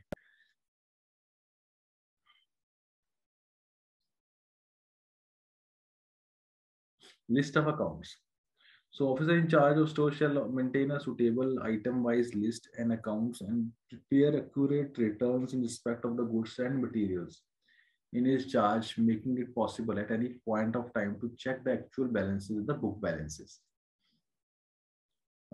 Separate account should be kept as per rule GFR जो है 22 GFR rule जो है, फिक्स एसेट्स का जो होगा वो सेपरेट आपको एनेक्चर बनाना है, और जो आपके कंज्यूमेबल्स होंगे office stationery, chemicals, maintenance, spare parts का अलग से GFR 23 के हिसाब से आपको उसको कॉम्पोनेंट बनाना है. रूल 213 कहता है physical verification of fix assets. Inventory for the fix assets shall be ordinarily be maintained at site. Fixed assets should be verified at least once in a year, and outcome of verification recorded in the corresponding register. Discrepancy, if any, should be promptly investigated. Verification of consumables. A physical verification of all consumables, goods and materials should be undertaken at least once in a year, and discrepancy, if any, should be recorded in the stock register for appropriate action by the competent authority. Procedure क्या verification का, ये भी rule 213 में बताया गया है, और rule 217 में डिस्पोजल ऑफ गुड्स के बारे में बताया गया, गुड्स कैसे डिस्पोज करने हैं. देखिए जो आपने GFR की क्लास में हमने तो परचेज ऑफ गुड्स पढ़ा है, प्रोक्योरमेंट कैसे करते हैं, कौन कौन से GFR के रूल लगते हैं, 155, 161, 166, और बाकी जो डिफरेंट जो आपके advertise tender enquiry, limited tender enquiry आप लोगों ने सब पढ़ा है GFR में. अब जो गुड्स आ गए हैं उसको डिस्पोज कैसे करना है, मान लीजिए ऑब्सोलीट हो गए हैं वो, तो ये बहुत इंपॉर्टेंट पार्ट है ये GFR का भी. तो disposal of goods, an item may be declared surplus or obsolete or unserviceable if the same is of no use to the ministry or department. The reason for declaring the item surplus or obsolete or unserviceable should be recorded by the authority competent to purchase the item. Fine. And the competent authority may at its discretion constitute a committee at appropriate level to declare item as surplus or obsolete or unserviceable. The book value guiding principle is the price which is required while disposing of surplus goods should also be worked out. इसमें आपको क्या करना है, पहले तो आपको item को identify करना है कि ये ऑब्सोलीट हो गई है, उसको डिक्लेयर करना है कि ये बेकार आइटम है, किसी काम की नहीं है, इसको डिस्पोज करना है आपको। उसके बाद आपको एक कमिटी बनेगी जो आपने जो आइटम्स अनसर्विसेबल है वो सब चीजें हैं उसको अब डिक्लेयर करेगी। The competent authority at registration constitute a committee at appropriate level to declare items as obsolete. Committee जो होगी, जो आपने जो डिपार्टमेंट्स आइटम सब ऑब्सोलीट कही है, कंप्यूटर्स हो गए, आपके प्रिंटर्स हो गए, बाकी आइटम्स हो गए, उसको वो एक लिस्ट को देखेगी, चेक करेगी, फिर उसको डिक्लेयर करेगी ऑब्सोलीट है, इसको अब उसको डिस्पोज किया जाए। उसको डिस्पोज करने से पहले क्या होगा, उसकी एक बुक वैल्यू कितनी है, उसका कितना प्राइस, कितनी बुक वैल्यू थी, कितना उस पर डेप्रिसिएशन लगा, अभी आज की डेट में उसका कितना मिनिमम प्राइस रखा जाए, वो सब लिख के तय करेगी वो उस बेचने से पहले, वो सब तय करेगी। और उसको बेचा कैसे जाए, ये भी एक इम्पॉर्टेंट पॉइंट है जो हम डिस्कस करेंगे। अब देखिए, जो आपका जो इलेक्ट्रॉनिक वेस्ट है, जो आपका जो केमिकल्स हैं, जो आपके ग्लास वेयर्स हैं, जो आपके लैब्स में यूज होते हैं, और the sale of hazardous waste, scrap batteries, electronic waste, जो कुछ ऐसा है जो आपको जो नुकसान कर सकता है एनवायरनमेंट को, तो वो scrap lots comprising of hazardous waste, batteries etcetera shall be sold keeping in view the extent guidelines of the Ministry of Environment and Forest. Prospective bidders of such lots of hazardous waste, scrap batteries, e-waste should be in possession of registration valid on the date e-auction and on the delivery of the day on the date of delivery as recycler or pre-processor agency. अब आप कैसे dispose करेंगे, modes of disposal क्या रहेगा आपका, ये भी आपको समझना है कि आपको जो आपने कमेटी ने इसको कह दिया कि भाई ये आइटम्स हैं, ये बिल्कुल अब जो है इसको किसी काम की नहीं है, इसको हम बेच सकते हैं। अब कैसे बेच सकते हैं, इसका प्रोसेस क्या है वो हम समझते हैं। मोड्स ऑफ डिस्पोजल क्या है, सरप्लस और ऑब्सोलीट और unserviceable goods of assessed residual value above ₹2 lakh should be dispose of by. जो 2 लाख से ऊपर की हैं वो कैसे करेंगे, obtaining bids to advertise tender, उसका एक टेंडर करेंगे और एडवर्टाइज टेंडर करेंगे, और दूसरा क्या, पब्लिक ऑक्शन कर सकते हैं। फॉर सर्विस, फॉर सरप्लस और ऑब्सोलीट और unserviceable goods with residual value less than ₹2 lakh, the mode of disposal will be determined by the competent authority, keeping in view the necessity to avoid accumulation of such goods and consequential blockage of spaces, and also deterioration in the value to the disposed of. Ministry department should as far as possible prepare list of such goods. तो 2 लाख से नीचे का जो हमारा जो material है, जो हमारे जो गुड्स हैं, जो हमारे पास सामान है, उसको बेचने का जो भी तरीका है वो जो कंसर्न डिपार्टमेंट जो है डिसाइड कर सकता है। और बट जो 2 लाख से ऊपर का है उसके लिए आपको एडवर्टाइज करना ही पड़ेगा, या फिर आपको पब्लिक ऑक्शन करना पड़ेगा, पब्लिक ऑक्शन करना पड़ेगा।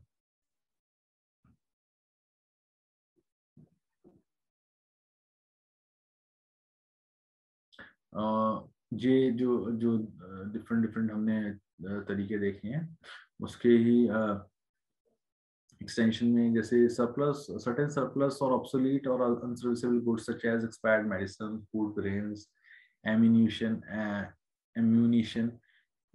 etc., which are hazardous or unfit for human consumption should be disposed or destroyed immediately. ये जैसे हमने पढ़ा है, similarly we have to follow the methods of disposal also. अब जब आप एडवर्टाइज टेंडर के थ्रू आप डिस्पोज करेंगे तो आपको टेंडर बनाना है, जैसे कि आप परचेज में बनाते हैं, सिमिलर टेंडर बनेगा आपका। और ब्रॉड स्टेप क्या होंगे आपके, एक टेंडर में बिडिंग डॉक्यूमेंट प्रिपेयर करेंगे, invitation of tender for surplus goods to be sold, opening of beads,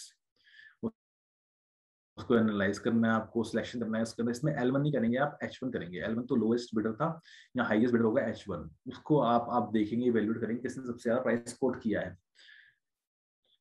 Collection of the sale value from the selected bidder, issue of the sale release order to the selected bidder, then release of sold surplus goods to the selected bidder, जो H1 है, highest bidder है, return of the bid security to the unsuccessful bidder.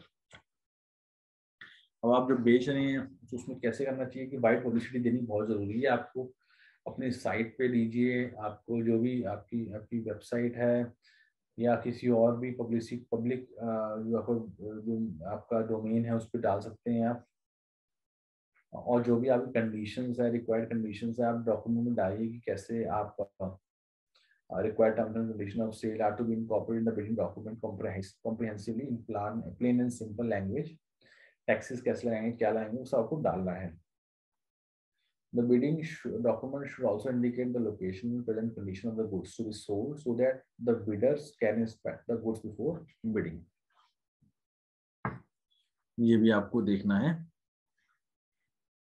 Then bid security along with the bids, आपको bid security भी लेनी है, जिस like आप purchase में लेते हैं, सेल में लेना है। The amount of bid security ordinarily be 2% of the assessed reserve price. 2% होती है, जैसे हम परचेज में करते हैं वैसे ही हमारी यहाँ पे जो है हमारी जो बिड सिक्योरिटी है वो 5 to 10% तक रहती है। The amount of bid security should ordinarily be 10% of the assessed or reserved price of the goods. जैसे आप मान लीजिए 1 लाख का आपने प्राइस रखा है, बेचना है, तो 10% आप 10,000 आप बिड सिक्योरिटी लीजिए, उससे अपने पास रखिए। The bid of the highest acceptable bidder, H1 उसे कहेंगे, हाईएस्ट रिस्पॉन्सिबल बिडर को H1 कहेंगे, should normally be accepted. However, if the price offered by that bidder is not acceptable, the negotiation will be held only with that bidder. In case such negotiation does not provide desired result, the reasonable or acceptable price may be counter offer to the next highest responsible bidder.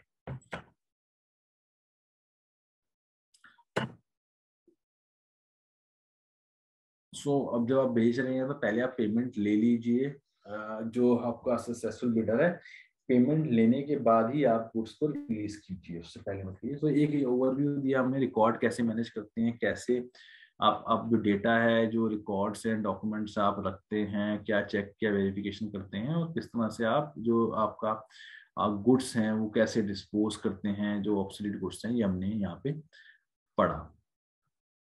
So next जो topic है हमारा, अब हम जो vigilance के कुछ जो हमारे कुछ केसेस टाइप से हम लेंगे, और कुछ प्रिकॉशंस हैं जो हमें अपने फाइनेंस के अंदर या बिडिंग के अंदर या प्रोक्योरमेंट के अंदर लेनी है, वो हम डिस्कस करेंगे अपनी नेक्स्ट स्लाइड के अंदर।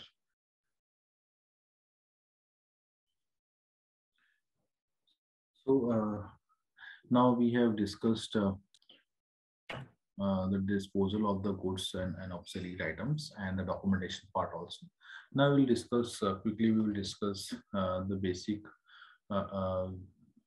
things that we have to keep in mind so that to avoid any of the CAG audit paras or any vigilance angle in that. So quickly we'll discuss few of the important parts and a few of the important points of the GFR. देखिए हम in short we will discuss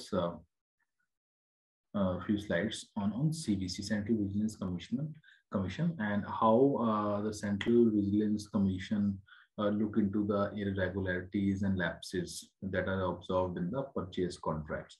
So अभी आपने GFR 2017 का जो session लिया होगा या अभी आप लेंगे सेशन, तो उससे आप इसको कोरिलेट कर सकते हैं। तो this is one of the most crucial part in any of the finance purchase और any of the finance billing और फाइनेंस का जो आपका डॉक्यूमेंटेशन रहता है, उसमें दिस CVC मैनुअल, ये मैनुअल है 2002 का, and it highlights the common irregularity and lapses observed in the purchase process, purchase contracts.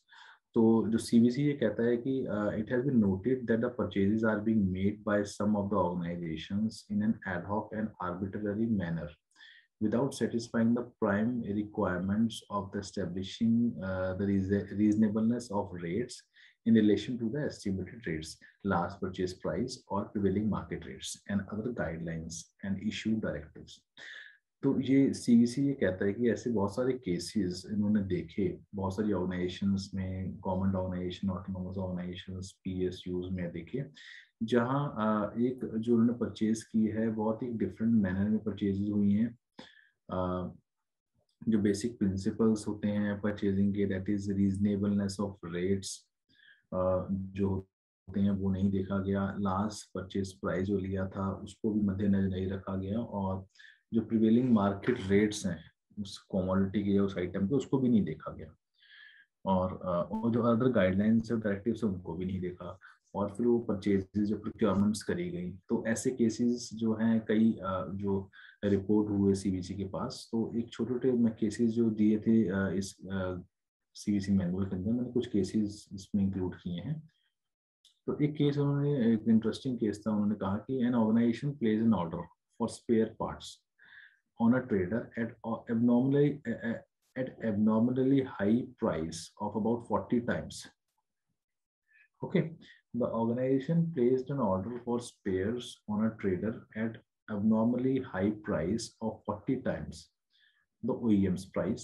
जो प्राइस था OEM को, उससे 40 टाइम्स ज्यादा प्राइस पे OEM के ओरिजिनल इक्विपमेंट मैन्युफैक्चरर जो स्पेयर पार्ट दे रहा था, मान लीजिए 100 रुपए का दे रहा था, बट उन्होंने जो था वो 4000 रुपए का वो प्लेस किया। ठीक है, प्राइस क्यों किया, फिर बाद में सीवीसी विजिलेंस एंगल बना। तो जब भी आप कुछ ऑर्डर प्लेस करें, उसका जो मार्केट प्राइस है वो जरूर देख लें। In yet another case, in a span of 10 days order was placed on the same firm for same item at rates almost 10 times the previous order. एक आइटम खरीदी आपने, उसके बाद 10 दिन बाद दोबारा वही आइटम खरीदी और सेम फर्म से खरीदी और 10 times ज्यादा प्राइस दिया आपने। ठीक है, वो भी सीवीसी का केस बना। और एक और वो बताते हैं कि in another case for procurement of an ore crusher, out of the 6 offers received by the organization, 5 offers were rejected mainly on the basis of unspecified technical requirements, presumptions, and conjectures. Therefore, the competition was killed. The prices of single left out offer was justified by extrapolating the prices of a lower capacity crusher, which were worked out by taking 5% compound annual escalation and 10 years old price in proportion to the crushing force. उन्होंने जो उसका था price उन्होंने fix किया, जो 5 उन्होंने offers reject किए और एक को उन्होंने सिलेक्ट किया। 6 ऑफर्स उनके पास आए, 5 उन्होंने रिजेक्ट कर दिए, और वो रीजन क्या था, जो टेक्निकल रिक्वायरमेंट में नहीं दिया था रीजन उन्होंने। बाद में जब उन्होंने टेक्निकली इवैल्यूएशन किया, तो उस पर्टिकुलर टेक्निकल पैरामीटर के बेसिस पे, जो कि पहले से नहीं था, उसके बेसिस पे उन्होंने 5 ऑफर्स को रिजेक्ट करके एक को ऑर्डर दिया, और इस तरह से उन्होंने कॉम्पिटिशन को किल किया। ठीक है, और जो सिंगल जो बिडर आया था उसको भी उन्होंने हाई प्राइस पे पेमेंट करी। ठीक है, और दूसरा केस क्या है कि yet another case for hiring of coolers, orders were placed for ambiguous category of items like new and as good as new coolers. An order was placed on a firm for a category for which the firm has not quoted in their original offer, but has subsequently quoted after they were invited for negotiations. Despite the firm lacking in the technical and financial capability and there being cartel formation, still the order was placed at exorbitant prices in comparison to the earlier price for a period of 3 years. So जो आपने उनसे नहीं मांगा था पहले, उस चीज पे आपने ऑर्डर उसको प्लेस किया, और जो उन्होंने अपना ऑर्डर था वो बाद में उन्होंने चेंज किया, दोबारा उन्होंने कोट किया नेगोशिएशन में।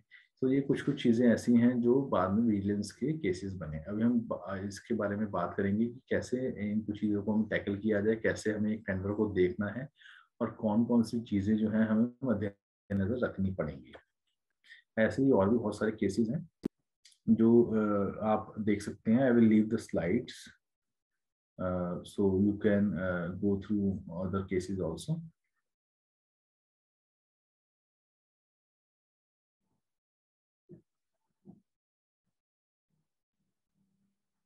कुछ ऐसी भी चीजें नजर में आई सीवीसी के, that some of the organizations do not incorporated liquidated damages.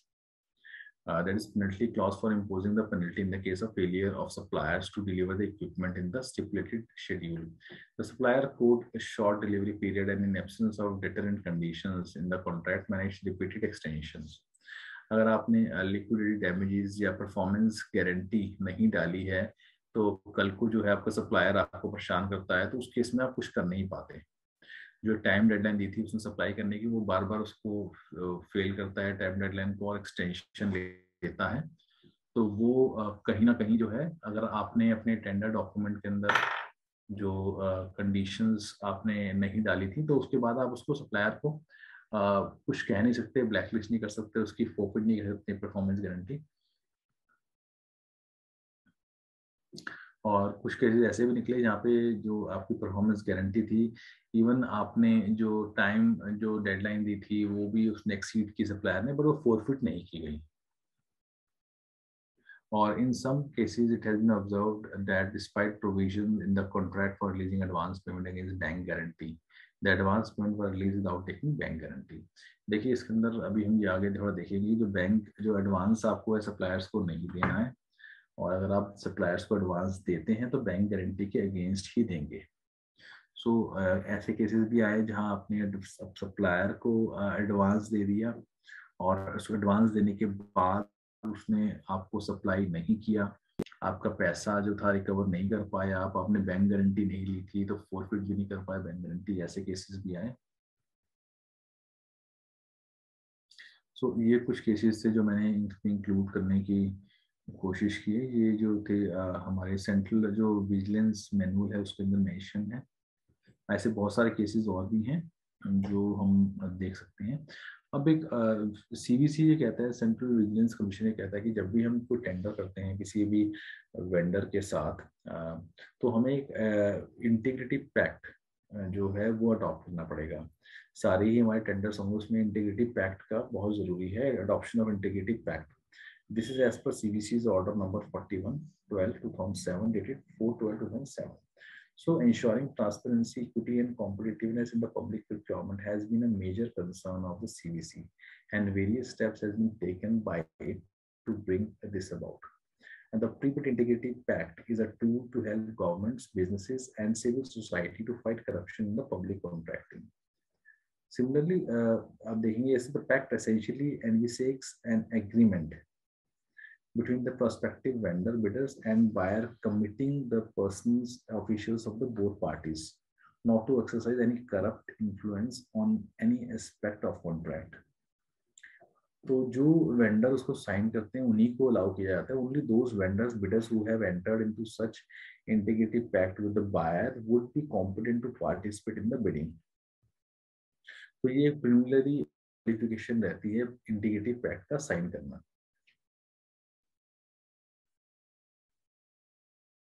और हम उनसे जो हमारे जो बिडर्स हैं उनसे हम एक अंडरटेकिंग भी लेते हैं इसी इंटीग्रिटी पैक्ट के अंदर, that they have not and will not sell the same material equipment at prices lower than the bid price. जो हमें बिड किया उससे नीचे प्राइस में वो कहीं और नहीं बेचेंगे।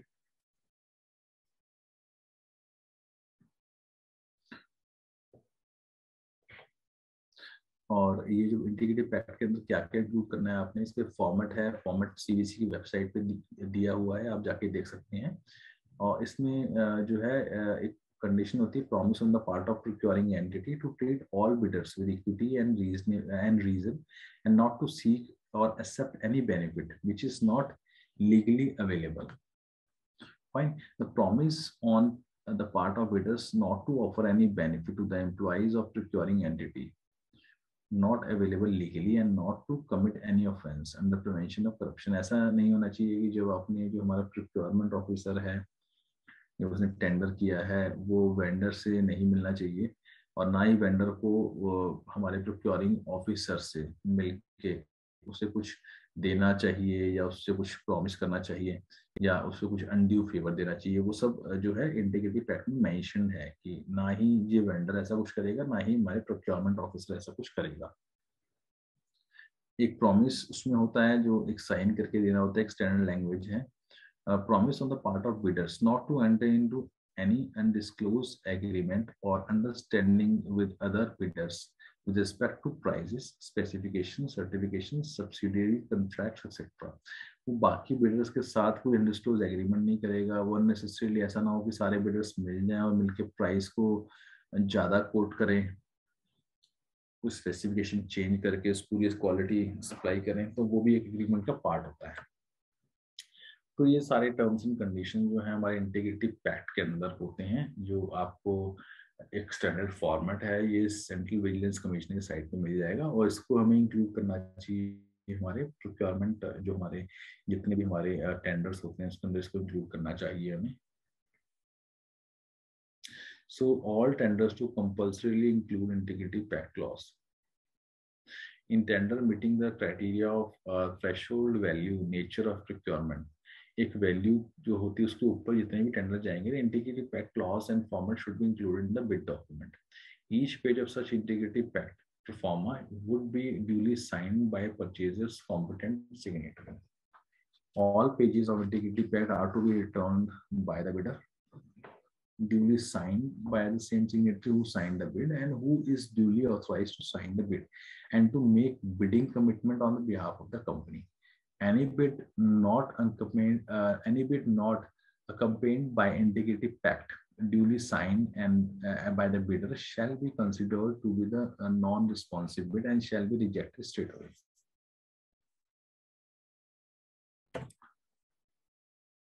ऐसे ही जैसे आप इसके अलावा जैसे हमने इंटीग्रिटी पैक्ट का पढ़ा, एक ऐसा क्लॉज है जो हमारे जीएफआर में मेंशन्ड है और हमारे manual for procurement goods and services उसमें भी मेंशन्ड है कि जो हमारे स्मॉल एंड मीडियम एंटरप्राइजेज है उसके थ्रू प्रोक्योरमेंट जो हम करते हैं वो कैसे होगा, वो कोट करेंगे तो कैसे हम उनको टेंडर देंगे, उनको क्या बेनिफिट देंगे हम, वो भी आप जो है हमारे manual for procurement goods and services में मेंशन्ड है. तो इसमें हम ज़्यादा डिटेल में नहीं जाएंगे.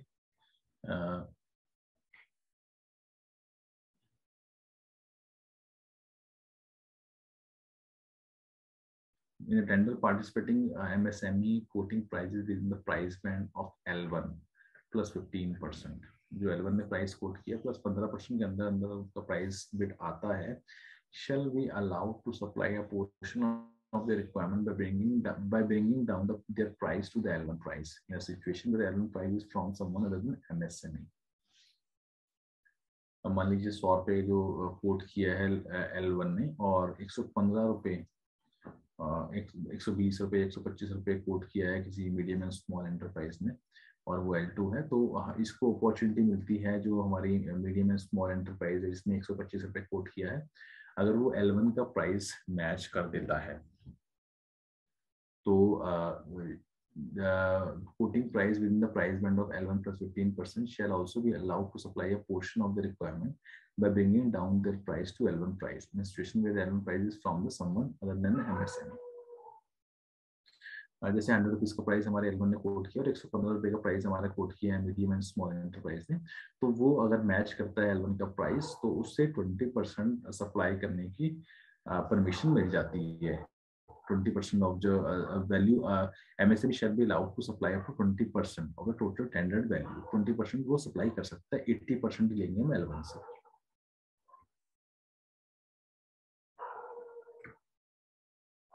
ये procurement from domestically manufactured electronic products DMEP कैसे करना है हमारे डोमेस्टिकली प्रोड्यूस जो फॉर्म्स होती हैं, जो हमने पढ़ा 20% L1 प्लस 20% जो प्राइस रहता है उसके अंदर अगर वो कोट करता है जो मीडियम एंड स्मॉल एंटरप्राइज है या फिर डोमेस्टिकली मैन्युफैक्चर इलेक्ट्रॉनिक प्रोडक्ट का जो हमारी फॉर्म है वो करती है, तो कैसे L1 प्राइस डिटरमाइंड होगा, ये केस स्टडी है.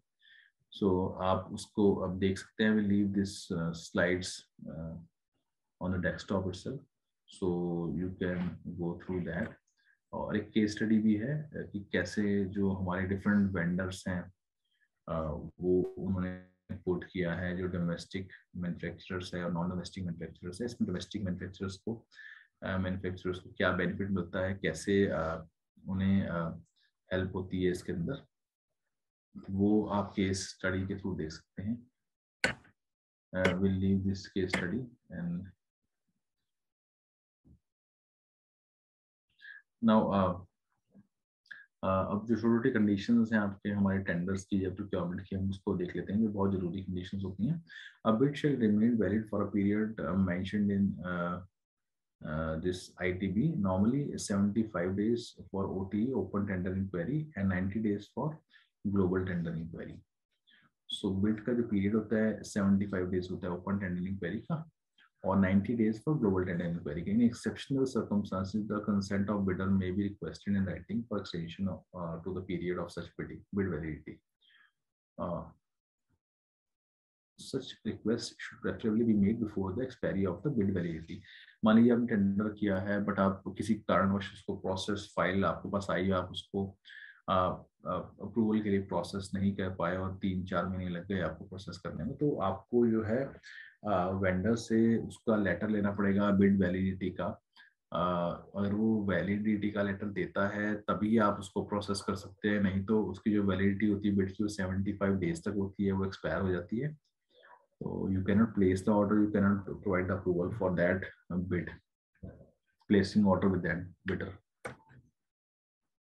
Authorized dealer और agents of supplier, जब भी आप टेंडर करते हैं तो आप देखिए कि ऑथराइजेशन सर्टिफिकेट सारे जो वेंडर्स है वो दे रहे हैं। मान लीजिए आपने HP का कंप्यूटर आपने या कोई आपने डेस्कटॉप या लैपटॉप्स के लिए आपने ऑर्डर टेंडर किया, उसमें आपके HP के वेंडर्स आते हैं, आपके डेल के वेंडर्स आते हैं, तो they should produce the authorisation certificate that they are authorized distributor or dealers on the behalf of HP or Dell।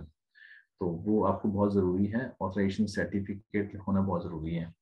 अगर ऑथराइजेशन सर्टिफिकेट नहीं है तो आप उसको रिजेक्ट कर सकते हैं बिड्स को।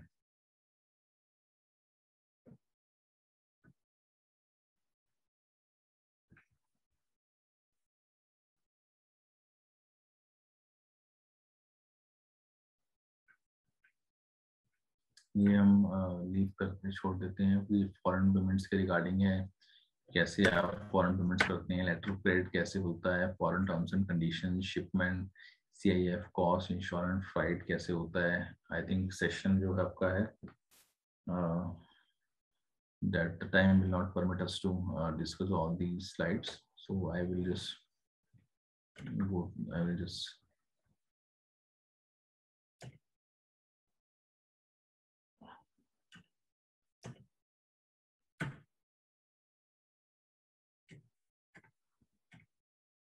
लेटर ऑफ क्रेडिट आपका जो होता है वो जो इम्पोर्ट आप करते हैं बाहर से, फॉरेन आपका जो ट्रांजैक्शंस होती हैं, फॉरेन इम्पोर्ट्स होते हैं, परचेज ऑफ गुड्स होते हैं from foreign different countries, from foreign country, उसके अंदर आपका जो पेमेंट्स होती हैं, you can not make payment directly to the supplier because no face-to-face contact is there between the exporter and importer। और कब शिपमेंट आएगा गुड्स का, आपने कोई इक्विपमेंट मंगवाया, मशीनरी मंगवाई, साइंटिफिक इक्विपमेंट आपने मंगवाया है US से इंडिया में, तो आप नहीं जानते वेंडर कौन है, कौन सी कंपनी है, किसको पेमेंट करनी है, कहाँ पेमेंट करनी है, तो जो इसमें रिस्क होता है, ट्रांजैक्शन रिस्क इन्वॉल्व होता है, फॉरेन एक्सचेंज रिस्क इन्वॉल्व होता है। और तो इस केस में लेटर ऑफ क्रेडिट जो है वो इसमें पिक्चर में आता है। सो लेटर ऑफ क्रेडिट क्या होता है कि जो आप इंडिया में आप इंपोर्ट कर रहे हैं और जो US में एक्सपोर्ट कर रहा है, तो उन दोनों के बैंक्स इन्वॉल्व हो जाते हैं इस ट्रांजैक्शन के अंदर, और बैंक टू बैंक आपकी पेमेंट होती है, और एक सेफ्टी रहती है पेमेंट की और डिलीवरी की भी।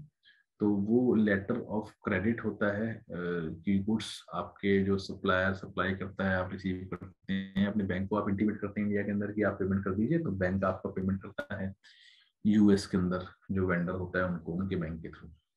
तो ये कंसेप्ट होता है लेटर ऑफ क्रेडिट, जो हमारे साथी जो कॉलेजेस में प्रोक्योरमेंट्स करते हैं या फाइनेंस के अंदर फॉरेन पेमेंट डील करते हैं, तो they should know about the letter of credit.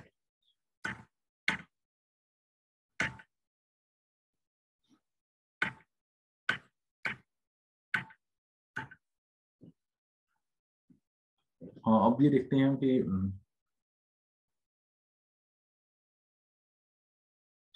Non conformity between figures and words. कई बार आप टेंडर करते हैं, जो आप फाइनेंशियल कोटेशन ओपन करते हैं, उसमें जो आपका अमाउंट वर्ड्स में होता है और जो फिगर में होता है वो दोनों डिफरेंट होते हैं।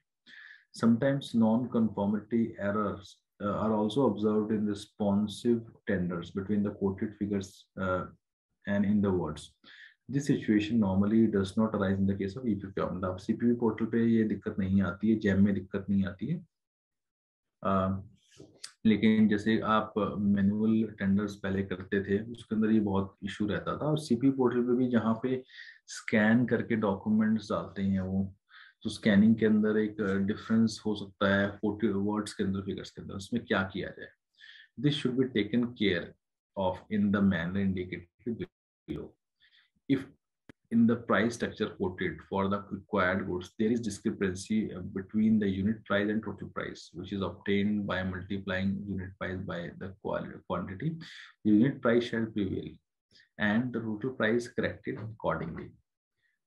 The unit price shall prevail and the total price corrected accordingly. If there is an error in the total corresponding to the addition or subtraction of subtotals, the subtotal shall prevail and total shall be corrected. If there is discrepancy between words and figures, the amount in words shall prevail.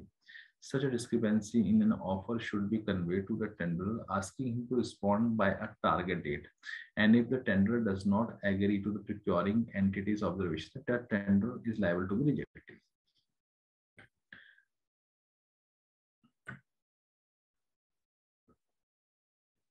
Now clarification of bids or shortfall documents. ये भी बहुत एक important topic है कि भाई अगर documents कम भेजे हैं जो वेंडर ने या कुछ डॉक्यूमेंट नहीं आए तो क्या मंगवाए जाए या नहीं मंगवाए जाए. क्लैरिफिकेशन ऑफ बिड्स और shortfall documents. Now, during evaluation and comparison of bids, the purchaser may at discretion ask the bidder for clarification on the bid.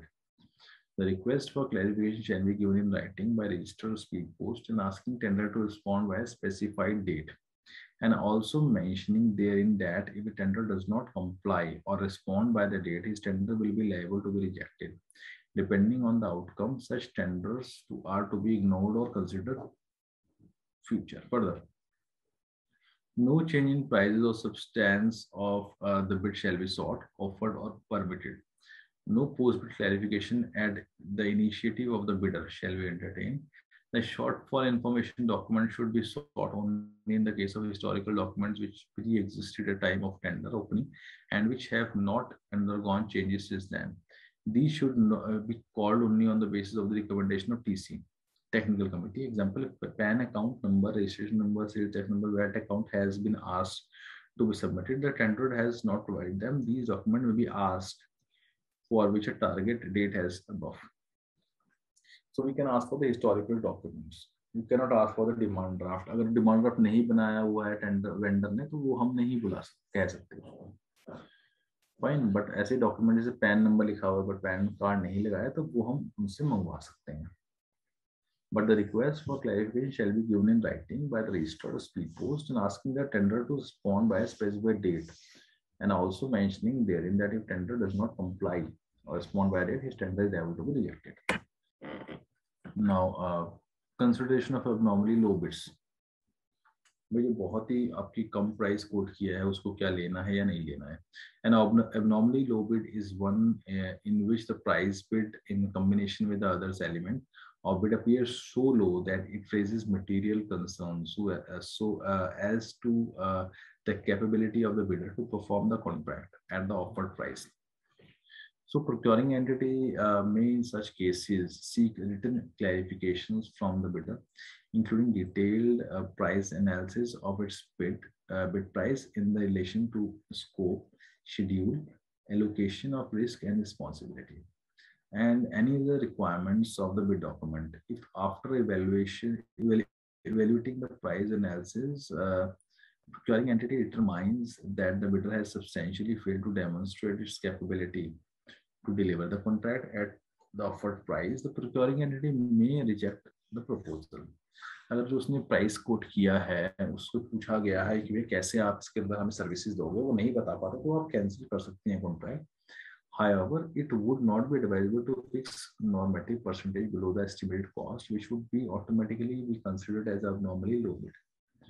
Fine. So आप अगर abnormally low bid है तो आप उसको कैंसिल कर सकते हैं. नेगोशिएशन आप जो वेंडर से नहीं कर सकते, और एक रेयर एक्सेप्शन है नेगोशिएशन, और एक एक्सेप्शनल सर्कमस्टांस में ही कर सकते हैं. अगर आपको करनी पड़े नेगोशिएशन सिर्फ आप L1 से कर सकते हैं, who is a techno-commercial responsive for the supply of the bulk quantity and whom the contract would have been placed, but for decision of negotiate. So negotiation आप करेंगे तो आप ये भी देखिए कि नेगोशिएशन जब वो कर रहे हैं तो एक सेपरेट कमिटी नेगोशिएट करेंगे. फाइन.